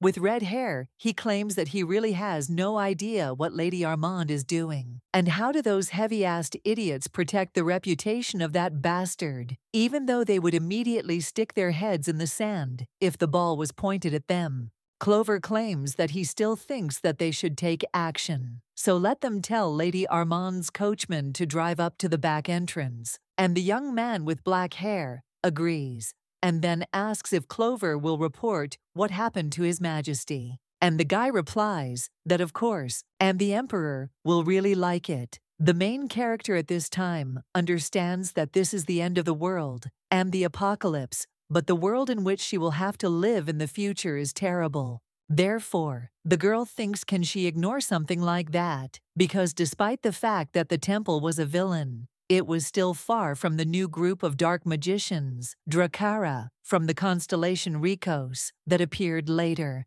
The temple is a corrupt religion that is completely rotten and represents evil itself. Well, every evil has a different degree. And now, the girl understands that she is holding in her hands evidence that these two groups are in the same boat, and this is real madness. At this time, someone turns to the young lady and asks if she has returned yet. The main character then turns around and sees that it is her brother, after which she asks if he was at home, and the guy wonders if he had to go somewhere. But in any case, he says that it's good that he met the girl, because he was heading to her room anyway. The girl asks what he is talking about, and the guy claims that she received a message from the Imperial Palace. After this, the blonde is a little surprised. and asks when it came, and there is still a lot of time before the next official event. The brunette then hands over this letter and claims that it was recently delivered, so let the girl hold it. Scarlet, he understands that after parting in the mansion,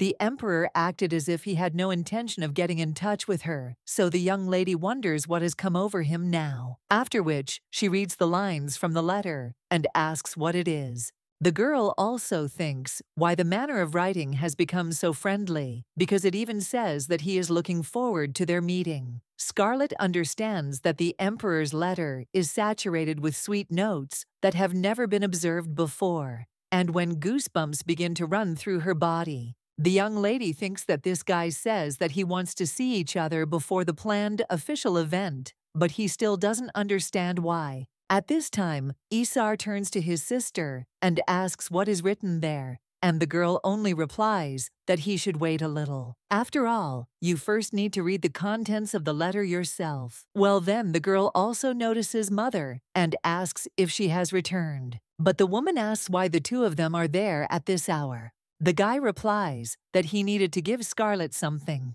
and the main character understands that apparently the Duchess is extremely surprised that they communicate more closely than she thought. But there is nothing strange here, because even in the eyes of others, Scarlet and Izar became too close too quickly, and the girl thinks that maybe it's worth tickling the Duchess's nerves a little, after which she takes the guy by the hand. And he says that apparently the Duchess had a lot of work and that she returned so late, but they said hello, so they will leave first because they and their brother need to discuss something in private. After which the young lady tells Izar to come with her, and the woman in response to this is only surprised and asks what this means. A short time later, the guy asks if the young lady is saying that this is really a message sent by the Emperor, and the girl replies that yes. And Isar claims that he does not know what kind of change has occurred in his heart, but shouldn't a girl as a bride be happy about this?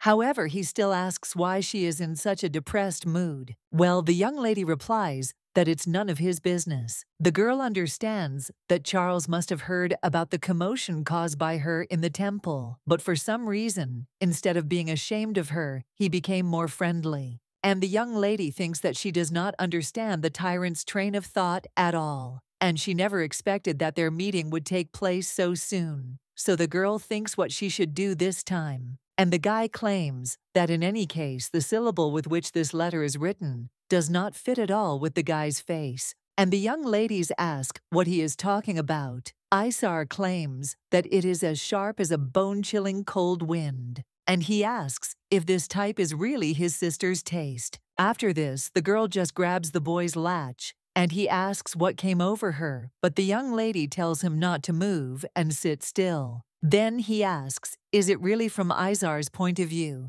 She's so beautiful. After this, the guy is only a little surprised and asks what kind of nonsense she is talking about. He then pushes the young lady away and tells the ugly girl to go away. Scarlet then asks what's wrong with him and whether he's fallen ill, and the girl also says that that's not the point. After all, he himself knows very well that she is not particularly modest and often cuts from the shoulder. Well, she also hands the guy a letter and tells him to look at it, because why, after all her similar actions, is His Majesty still so affectionate with her? But as expected now, she cannot help but admit that the whole point is in this magnificent appearance, but it cannot spoil such an ideal face. Therefore, the young lady asks what is best for her to do, and the guy just remains silent after that. And then he leaves the room, and then states that he thinks he should leave.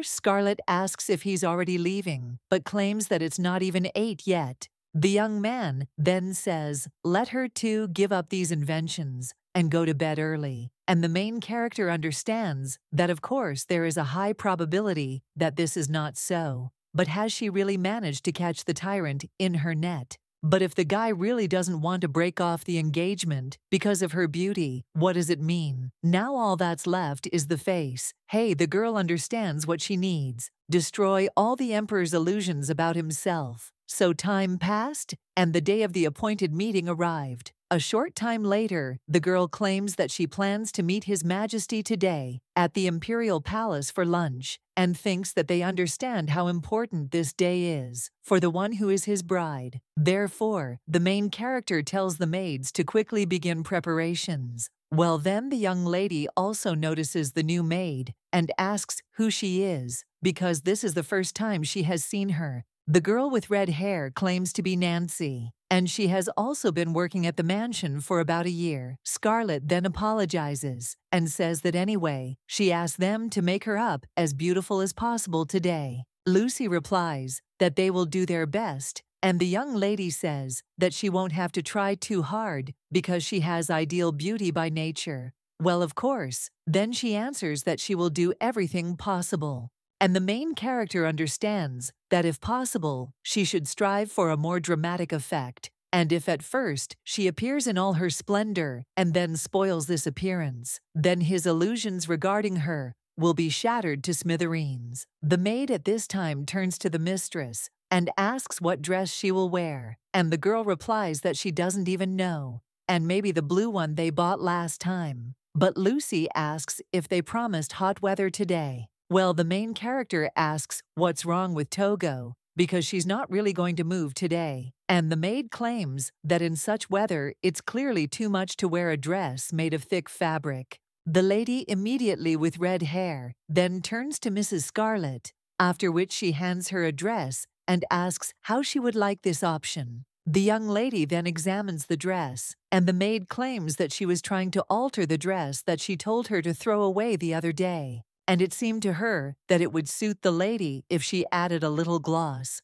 And of course, she is far from the level of atelier firmware, but she can slightly correct the details. The main character then asks if the maid told her that her name is Nancy, after which she grabs her hands and claims that she really likes this dress, and she had no idea that there was a maid nearby with such a sharp eye like hers. The girl also says that next time she invites her to go shopping with her and asks if the girl would mind. The lady with red hair then looks at Lucy, and she just sighs, after which the maid agrees, and the main character replies that this is great and then asks her to put this beauty on her. The young lady understands that Charles's imperial palace, to which she was invited, was so large and beautiful that it resembled an entire city. The large square in the center of the palace looks like it came straight out of a famous painting, to a five-colored fountain as beautiful as a lake, and now the young lady is standing in the garden, and at this time the emperor comes up to her and says that this time he is a little late. Then he asks if she is tired from the long wait. The girl replies that not at all, and she was looking around the garden, so she didn't notice at all how time had passed. But then she asks if he finished with all his work for today. The guy replies that you can say that. After which the young lady with a smile on her face asks what he plans to do now. Well, the young lady also thinks what kind of smell this is, because there is some kind of iron smell in the air. The man at this time asks how long the girl intends to stand there, as if lost, and then tells her to go there, because he asked the pastry chef to prepare the best desserts for her. The guy also extends his hand and tells her to go quickly, to which the girl agrees, and she gives him her hand, but then she thinks whether she just thought it was quite possible, and she hasn't even really slept lately. But then the young lady smells the smell again and realizes that she is sure that it is not the smell of iron from something else.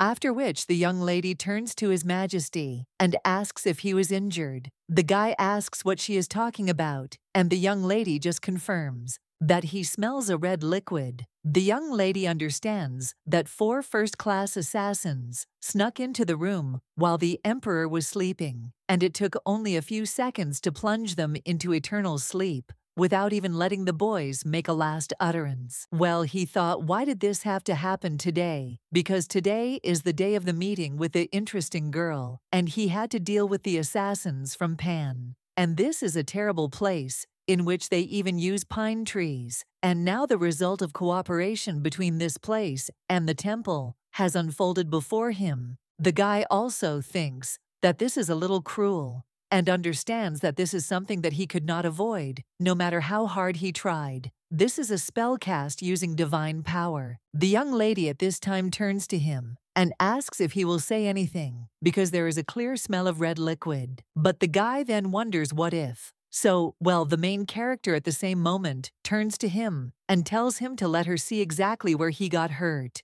After which the girl also asks if he is there wounded, because he made an appointment with her, and what about the doctor, because if he hasn't been to him yet, then she herself will tell him about his wound. The emperor then asks if the young lady is now worried about him. The young lady also asks if there could be something else now besides anxiety. The girl understands that she wants to break off the engagement, but she never wanted Charles to plunge into eternity. So now she asks how the hell he got hurt so much that the smell is so strong. The young man claims that this is not his red liquid, but after seeing how the girl made such a fuss, he regretted that this red liquid was not his. The girl then claims that then he should have said so right away because she was worrying in vain. Without realizing it, the young lady only grew closer to His Majesty each time. The man at this time asks Miss Scarlet where she is going, and the girl replies that he does not have to follow her because she is completely fine. But then, when the emperor spoke about desserts, the girl quickly sat down at the table, and now she only sees how the guy stares at her, and then asks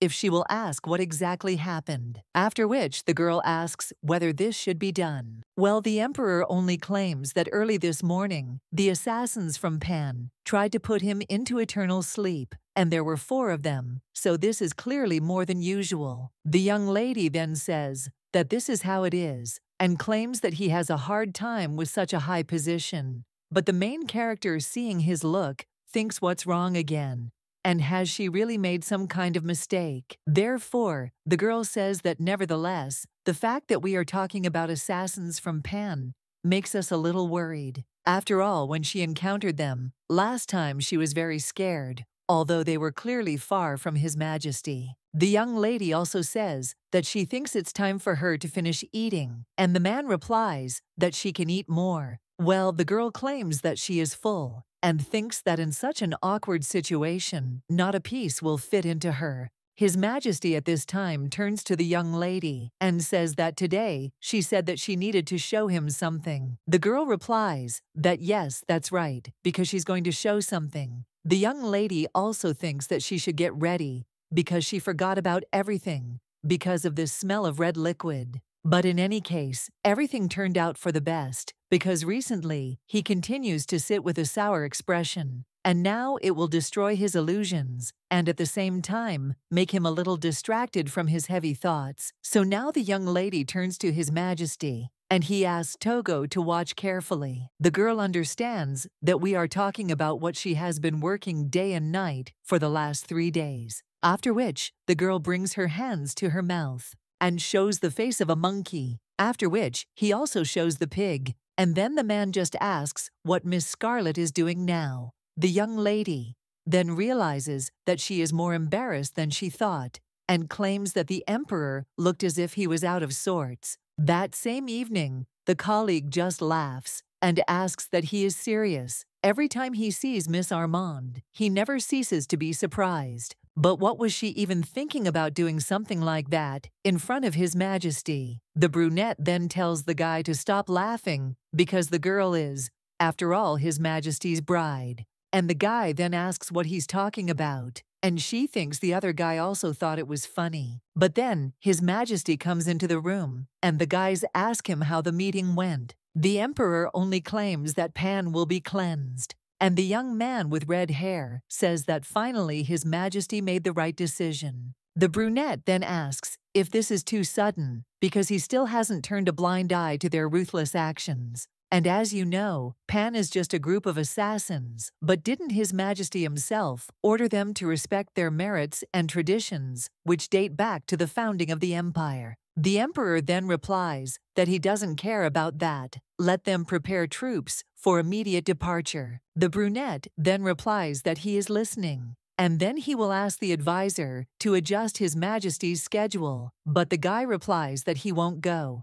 and the guy then asks whether His Majesty will remain in the capital. The young man with red hair then replies that he understands what the emperor means, so don't let him worry because they will figure it out themselves. And His Majesty then claims that he entrusts this matter to them, after which the guys answer that they will quickly clean them up. Well, the brunette then asks what his colleague is doing, and the young man with red hair asks if he has any eyes, because it's immediately clear what's what. The emperor said to destroy Pan, and the fact that he himself did not go on a campaign so as not to get his hands dirty in the red liquid is all being done because of this month. And in the end, His Majesty will still have to intervene, but for now he suggests leaving him alone. The emperor at this time remembers the faces that the young lady made, and he smiles, and one of the advisors claims that this is the first time he has seen the emperor having so much fun. The young lady only understands that, although it was her idea, she really didn't think that it would be so awkward to make faces. But nevertheless, Charles seemed very shocked and did not utter a word until the end of the meeting. At this time, someone says that the sister should pass quickly, and the young lady then understands that the temple is visible in full view. At this time, one of the priests approaches her and greets the lady in the temple of Grazioso. Scarlet understands that if you say the word money, you can easily meet the high priest. The man at this time claims that he heard that the girl came to the altar to make a donation, after which he puts his hand and asks the young lady to place the donation box to the temple in that box. Scarlet then realizes that it is completely empty and then asks if she can pray. However, the man only asks if it is worth skipping the prayer, and the young lady then asks what he is talking about. However, the high priest asks the girl if she thinks that this empty box needs prayer now, and the main character then understands that she only has to look at him because the priest openly tells her to turn out her pockets. But then the young lady orders Lucy to open the box and so obeys her mistress. The girl understands that since she decided to make donations, she must do it with her own hands. Then the girl claims that she will make a donation for the prosperity of the temple. However, then the young lady sees something and is a little surprised. She realizes that this is a drawing of a black hyena, and the maid then turns to the mistress and asks what's wrong with her. The girl only replies that she suddenly remembered something. Well then, he thinks that this is all a little strange, and also doesn't anyone see this clearly drawn image? But even if they see, they still won't understand what's what. After all, this is a new symbol of the dark magicians, and aptly called the constellation Ricos. Well, the girl thinks why the new mark of the dark magicians is depicted on the temple donation box. After which, she looks at the priest, who only asks what's wrong with her sister, and that she shouldn't stand idle, and rather make a donation. However, the main character tells him to wait, and understands that everything is just confusing, but she refuses to get involved with the dark sorcerers. The girl then turns to Lucy, and tells her to take her things because they are returning to the carriage. The priest then does not understand what is happening. Then he turns to Lady Armande and asks how she can just turn around and leave standing in front of the altar. And the young lady claims that it's a pity that Grazioso doesn't take her wealth, and this is truly a sad thing, but what can be done if this is God's providence? After which the girl claims that she dares to leave them because she needs to rush to a scheduled meeting. The young lady then runs away, and the priest asks where she is going, because she must share the glory with Grazioso. At this time, one of the priests also talks to Clover, and he asks, isn't this too much? Because how can they refuse to even provide funds for humanitarian assistance? The young man with green hair replies that in the jurisdiction of the temple, there are no areas requiring humanitarian assistance, and this is the order of His Majesty. He gave him the order, so he dares to take his leave. Well then, one of the priests screams for the advisor to wait. However, then the main character also cries out why they are following her, and the man hearing this voice is a little surprised. After all, he understands that Lady Scarlet is there. The girl at this time claims that this is extortion and robbery, and then asks if he even understands what he is doing. But the man claims that she brought it to make a donation. Then someone turns to Counselor Clover, and the young man with green hair sees his colleagues there and asks if they are also busy with surveillance today. The young man replies, with quick hair, that this is an imperial order. Clover then says how timely they showed up, because he was wondering what was going on there, and also whether something had happened to Lady Scarlet, and why those individuals were following her. Charles's second confidant claims that the girl went to the altar to make a donation, but suddenly decided to leave without leaving a mark. And as he himself can see, the high priest became furious, and some of the sacred ministers wanted to follow him. I don't even know what's wrong. The young man with green hair claims that even after their explanation, he cannot understand. And then the girl even took a similar step. The brand replies that he too is at a loss. With red hair, he claims that he really has no idea what Lady Armand is doing. And how do those heavy-assed idiots protect the reputation of that bastard, even though they would immediately stick their heads in the sand if the ball was pointed at them?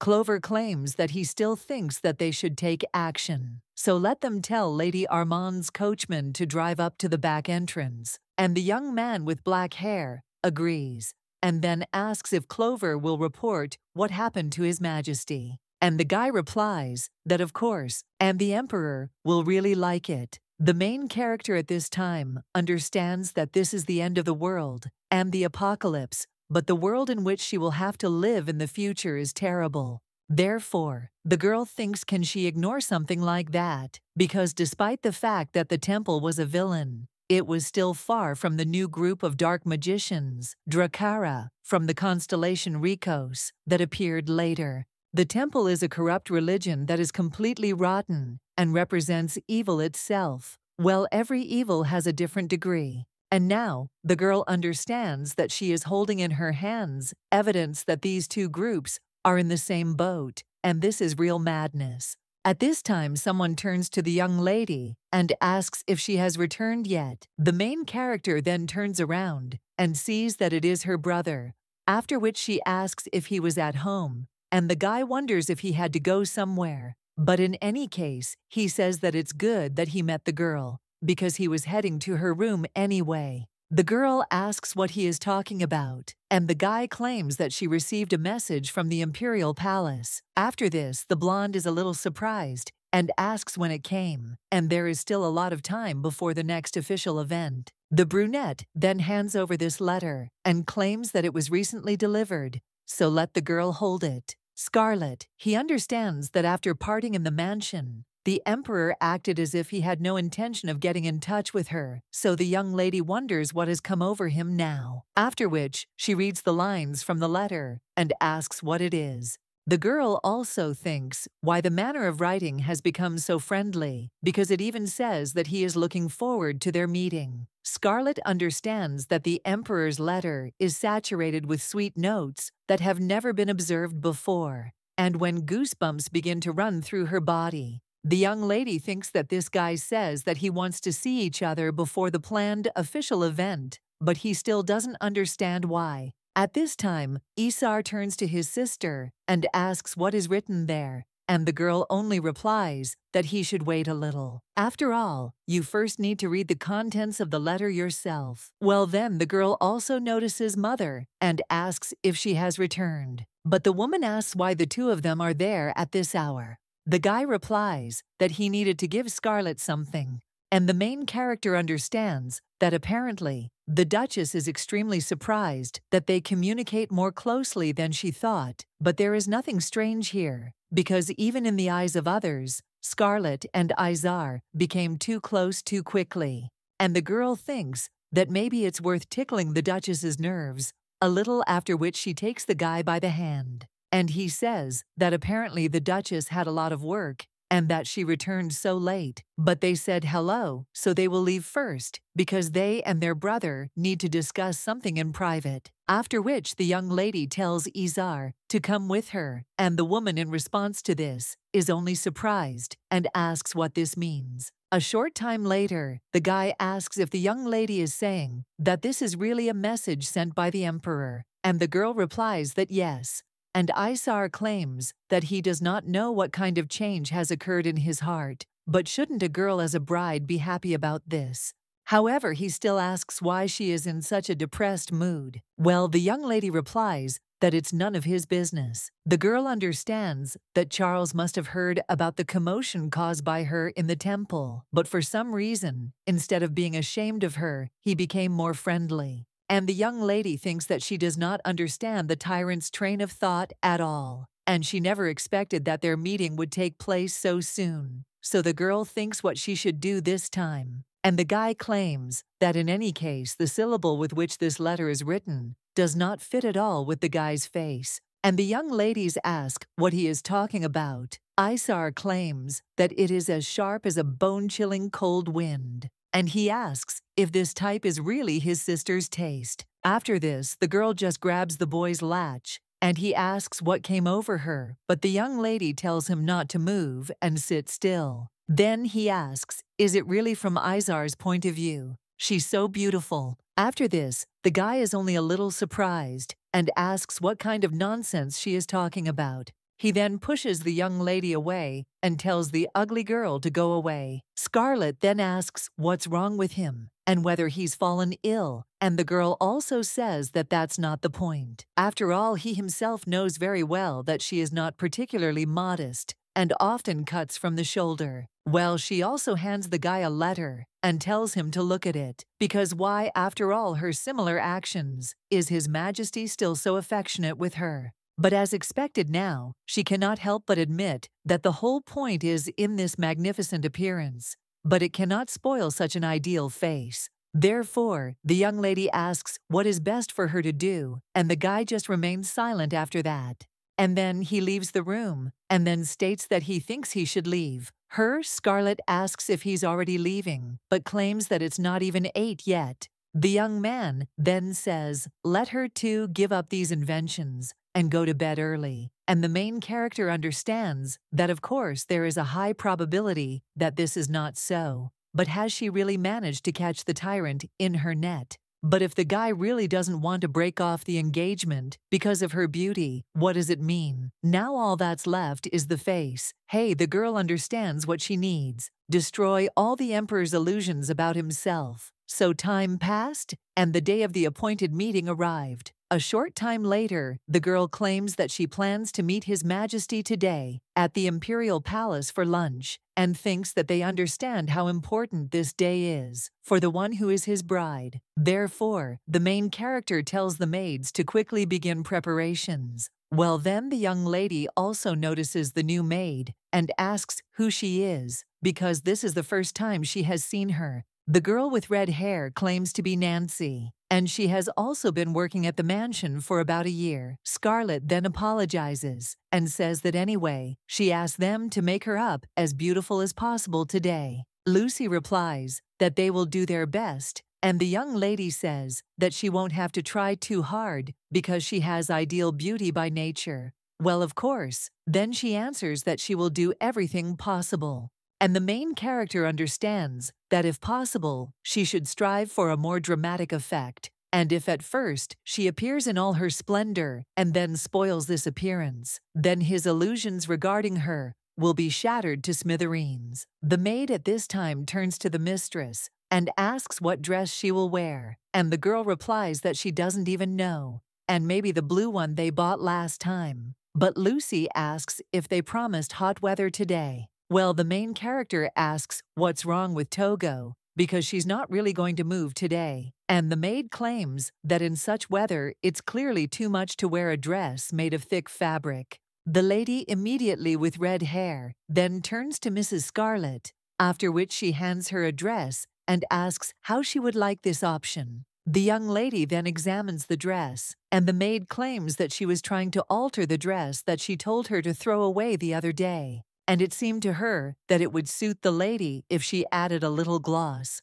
And of course, she is far from the level of atelier firmware, but she can slightly correct the details. The main character then asks if the maid told her that her name is Nancy, After which, she grabs her hands and claims that she really likes this dress, and she had no idea that there was a maid nearby with such a sharp eye like hers. The girl also says that next time she invites her to go shopping with her and asks if the girl would mind. The lady with red hair then looks at Lucy, and she just sighs, after which the maid agrees, and the main character replies that this is great and then asks her to put this beauty on her. The young lady understands that Charles's imperial palace, to which she was invited, was so large and beautiful that it resembled an entire city. The large square in the center of the palace looks like it came straight out of a famous painting, to a five-colored fountain as beautiful as a lake, and now the young lady is standing in the garden, and at this time the emperor comes up to her and says that this time he is a little late.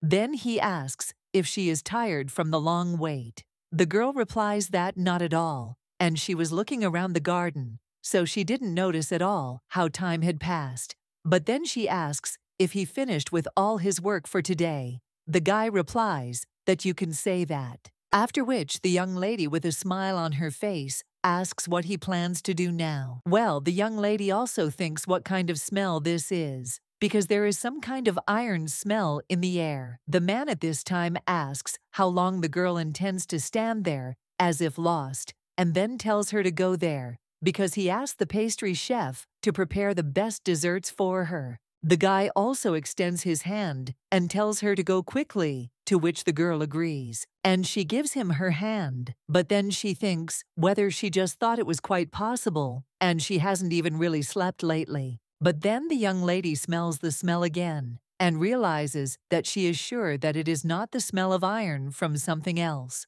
After which, the young lady turns to His Majesty and asks if he was injured. The guy asks what she is talking about, and the young lady just confirms that he smells a red liquid. The young lady understands that 4 first-class assassins snuck into the room while the emperor was sleeping, and it took only a few seconds to plunge them into eternal sleep, without even letting the boys make a last utterance. Well, he thought, why did this have to happen today? Because today is the day of the meeting with the interesting girl, and he had to deal with the assassins from Pan. And this is a terrible place, in which they even use pine trees. And now the result of cooperation between this place and the temple has unfolded before him. The guy also thinks that this is a little cruel, and understands that this is something that he could not avoid, no matter how hard he tried. This is a spell cast using divine power. The young lady at this time turns to him and asks if he will say anything, because there is a clear smell of red liquid. But the guy then wonders what if. So, well, the main character at the same moment turns to him and tells him to let her see exactly where he got hurt. After which the girl also asks if he is there wounded, because he made an appointment with her, and what about the doctor, because if he hasn't been to him yet, then she herself will tell him about his wound. The emperor then asks if the young lady is now worried about him. The young lady also asks if there could be something else now, besides anxiety. The girl understands that she wants to break off the engagement, but she never wanted Charles to plunge into eternity. So now she asks how the hell he got hurt so much that the smell is so strong. The young man claims that this is not his red liquid, but after seeing how the girl made such a fuss, he regretted that this red liquid was not his. The girl then claims that then he should have said so right away because she was worrying in vain. Without realizing it, the young lady only grew closer to His Majesty each time. The man at this time asks Miss Scarlet where she is going, and the girl replies that he does not have to follow her because she is completely fine. But then, when the emperor spoke about desserts, the girl quickly sat down at the table, and now she only sees how the guy stares at her, and then asks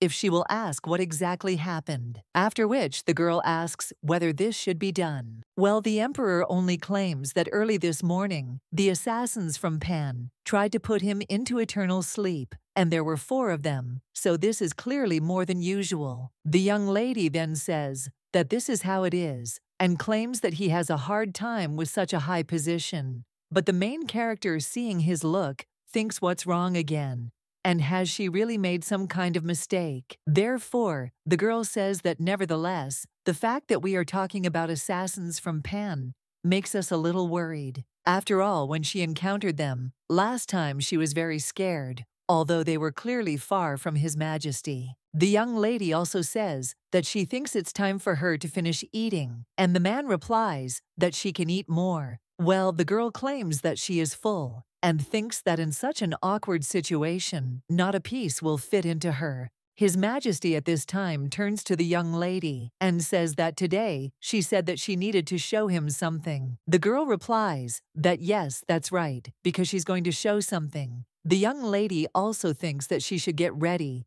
because she forgot about everything because of this smell of red liquid. But in any case, everything turned out for the best, because recently he continues to sit with a sour expression, and now it will destroy his illusions, and at the same time make him a little distracted from his heavy thoughts. So now the young lady turns to His Majesty, and he asks Togo to watch carefully. The girl understands that we are talking about what she has been working day and night for the last 3 days. After which, the girl brings her hands to her mouth and shows the face of a monkey, after which he also shows the pig, and then the man just asks what Miss Scarlet is doing now. The young lady then realizes that she is more embarrassed than she thought, and claims that the emperor looked as if he was out of sorts. That same evening, the colleague just laughs and asks that he is serious. Every time he sees Miss Armand, he never ceases to be surprised. But what was she even thinking about doing something like that in front of His Majesty? The brunette then tells the guy to stop laughing because the girl is, after all, His Majesty's bride. And the guy then asks what he's talking about, and she thinks the other guy also thought it was funny. But then His Majesty comes into the room, and the guys ask him how the meeting went. The emperor only claims that Pan will be cleansed, and the young man with red hair says that finally His Majesty made the right decision. The brunette then asks if this is too sudden, because he still hasn't turned a blind eye to their ruthless actions. And as you know, Pan is just a group of assassins, but didn't His Majesty himself order them to respect their merits and traditions, which date back to the founding of the empire? The emperor then replies that he doesn't care about that. Let them prepare troops for immediate departure. The brunette then replies that he is listening, and then he will ask the advisor to adjust His Majesty's schedule, but the guy replies that he won't go. And the guy then asks whether His Majesty will remain in the capital. The young man with red hair then replies that he understands what the emperor means, so don't let him worry because they will figure it out themselves. And His Majesty then claims that he entrusts this matter to them, after which the guys answer that they will quickly clean them up. Well, the brunette then asks what his colleague is doing, and the young man with red hair asks if he has any eyes, because it's immediately clear what's what. The emperor said to destroy Pan, and the fact that he himself did not go on a campaign so as not to get his hands dirty in the red liquid is all being done because of this month. And in the end, His Majesty will still have to intervene, but for now he suggests leaving him alone. The emperor at this time remembers the faces that the young lady made, and he smiles, and one of the advisors claims that this is the first time he has seen the emperor having so much fun. The young lady only understands that, although it was her idea, she really didn't think that it would be so awkward to make faces. But nevertheless, Charles seemed very shocked and did not utter a word until the end of the meeting. After which the girl also asks if he is there wounded because he made an appointment with her, and what about the doctor, because if he hasn't been to him yet, then she herself will tell him about his wound. The emperor then asks if the young lady is now worried about him. The young lady also asks if there could be something else now besides anxiety. The girl understands that she wants to break off the engagement, but she never wanted Charles to plunge into eternity. So now she asks how the hell he got hurt so much that the smell is so strong. The young man claims that this is not his red liquid, but after seeing how the girl made such a fuss, he regretted that this red liquid was not his. The girl then claims that then he should have said so right away because she was worrying in vain. Without realizing it, the young lady only grew closer to His Majesty. Each time, the man at this time asks Miss Scarlet where she is going, and the girl replies that he does not have to follow her because she is completely fine. But then, when the emperor spoke about desserts, the girl quickly sat down at the table, and now she only sees how the guy stares at her, and then asks if she will ask what exactly happened, after which the girl asks whether this should be done. Well, the emperor only claims that early this morning, the assassins from Pan tried to put him into eternal sleep, and there were 4 of them, so this is clearly more than usual. The young lady then says that this is how it is, and claims that he has a hard time with such a high position. But the main character, seeing his look, thinks what's wrong again. And has she really made some kind of mistake? Therefore, the girl says that nevertheless, the fact that we are talking about assassins from Pan makes us a little worried. After all, when she encountered them, last time she was very scared, although they were clearly far from His Majesty. The young lady also says that she thinks it's time for her to finish eating, and the man replies that she can eat more. Well, the girl claims that she is full, and thinks that in such an awkward situation, not a piece will fit into her. His Majesty at this time turns to the young lady and says that today she said that she needed to show him something. The girl replies that yes, that's right, because she's going to show something. The young lady also thinks that she should get ready because she forgot about everything because of this smell of red liquid. But in any case, everything turned out for the best, because recently he continues to sit with a sour expression, and now it will destroy his illusions, and at the same time make him a little distracted from his heavy thoughts. So now the young lady turns to His Majesty, and he asks Togo to watch carefully. The girl understands that we are talking about what she has been working day and night for the last 3 days, after which the girl brings her hands to her mouth and shows the face of a monkey, after which he also shows the pig, and then the man just asks what Miss Scarlet is doing now. The young lady then realizes that she is more embarrassed than she thought, and claims that the emperor looked as if he was out of sorts. That same evening, the colleague just laughs and asks that he is serious. Every time he sees Miss Armand, he never ceases to be surprised. But what was she even thinking about doing something like that in front of His Majesty? The brunette then tells the guy to stop laughing because the girl is, after all, His Majesty's bride. And the guy then asks what he's talking about, and she thinks the other guy also thought it was funny. But then His Majesty comes into the room, and the guys ask him how the meeting went. The emperor only claims that Pan will be cleansed, and the young man with red hair says that finally His Majesty made the right decision. The brunette then asks if this is too sudden, because he still hasn't turned a blind eye to their ruthless actions. And as you know, Pan is just a group of assassins, but didn't His Majesty himself order them to respect their merits and traditions, which date back to the founding of the empire? The emperor then replies that he doesn't care about that. Let them prepare troops for immediate departure. The brunette then replies that he is listening, and then he will ask the advisor to adjust His Majesty's schedule, but the guy replies that he won't go. And the guy then asks whether His Majesty will remain in the capital. The young man with red hair then replies that he understands what the emperor means, so don't let him worry because they will figure it out themselves. And His Majesty then claims that he entrusts this matter to them, after which the guys answer that they will quickly clean them up. Well, the brunette then asks what his colleague is doing, and the young man with red hair asks if he has any eyes, because it's immediately clear what's what. The emperor said to destroy Pan, and the fact that he himself did not go on a campaign so as not to get his hands dirty in the red liquid is all being done because of this month. And in the end, His Majesty will still have to intervene, but for now he suggests leaving him alone. The emperor at this time remembers the faces that the young lady made, and he smiles, and one of the advisors claims that this is the first time he has seen the emperor having so much fun. The young lady only understands that, although it was her idea, she really didn't think that it would be so awkward to make faces. But nevertheless, Charles seemed very shocked and did not utter a word until the end of the meeting.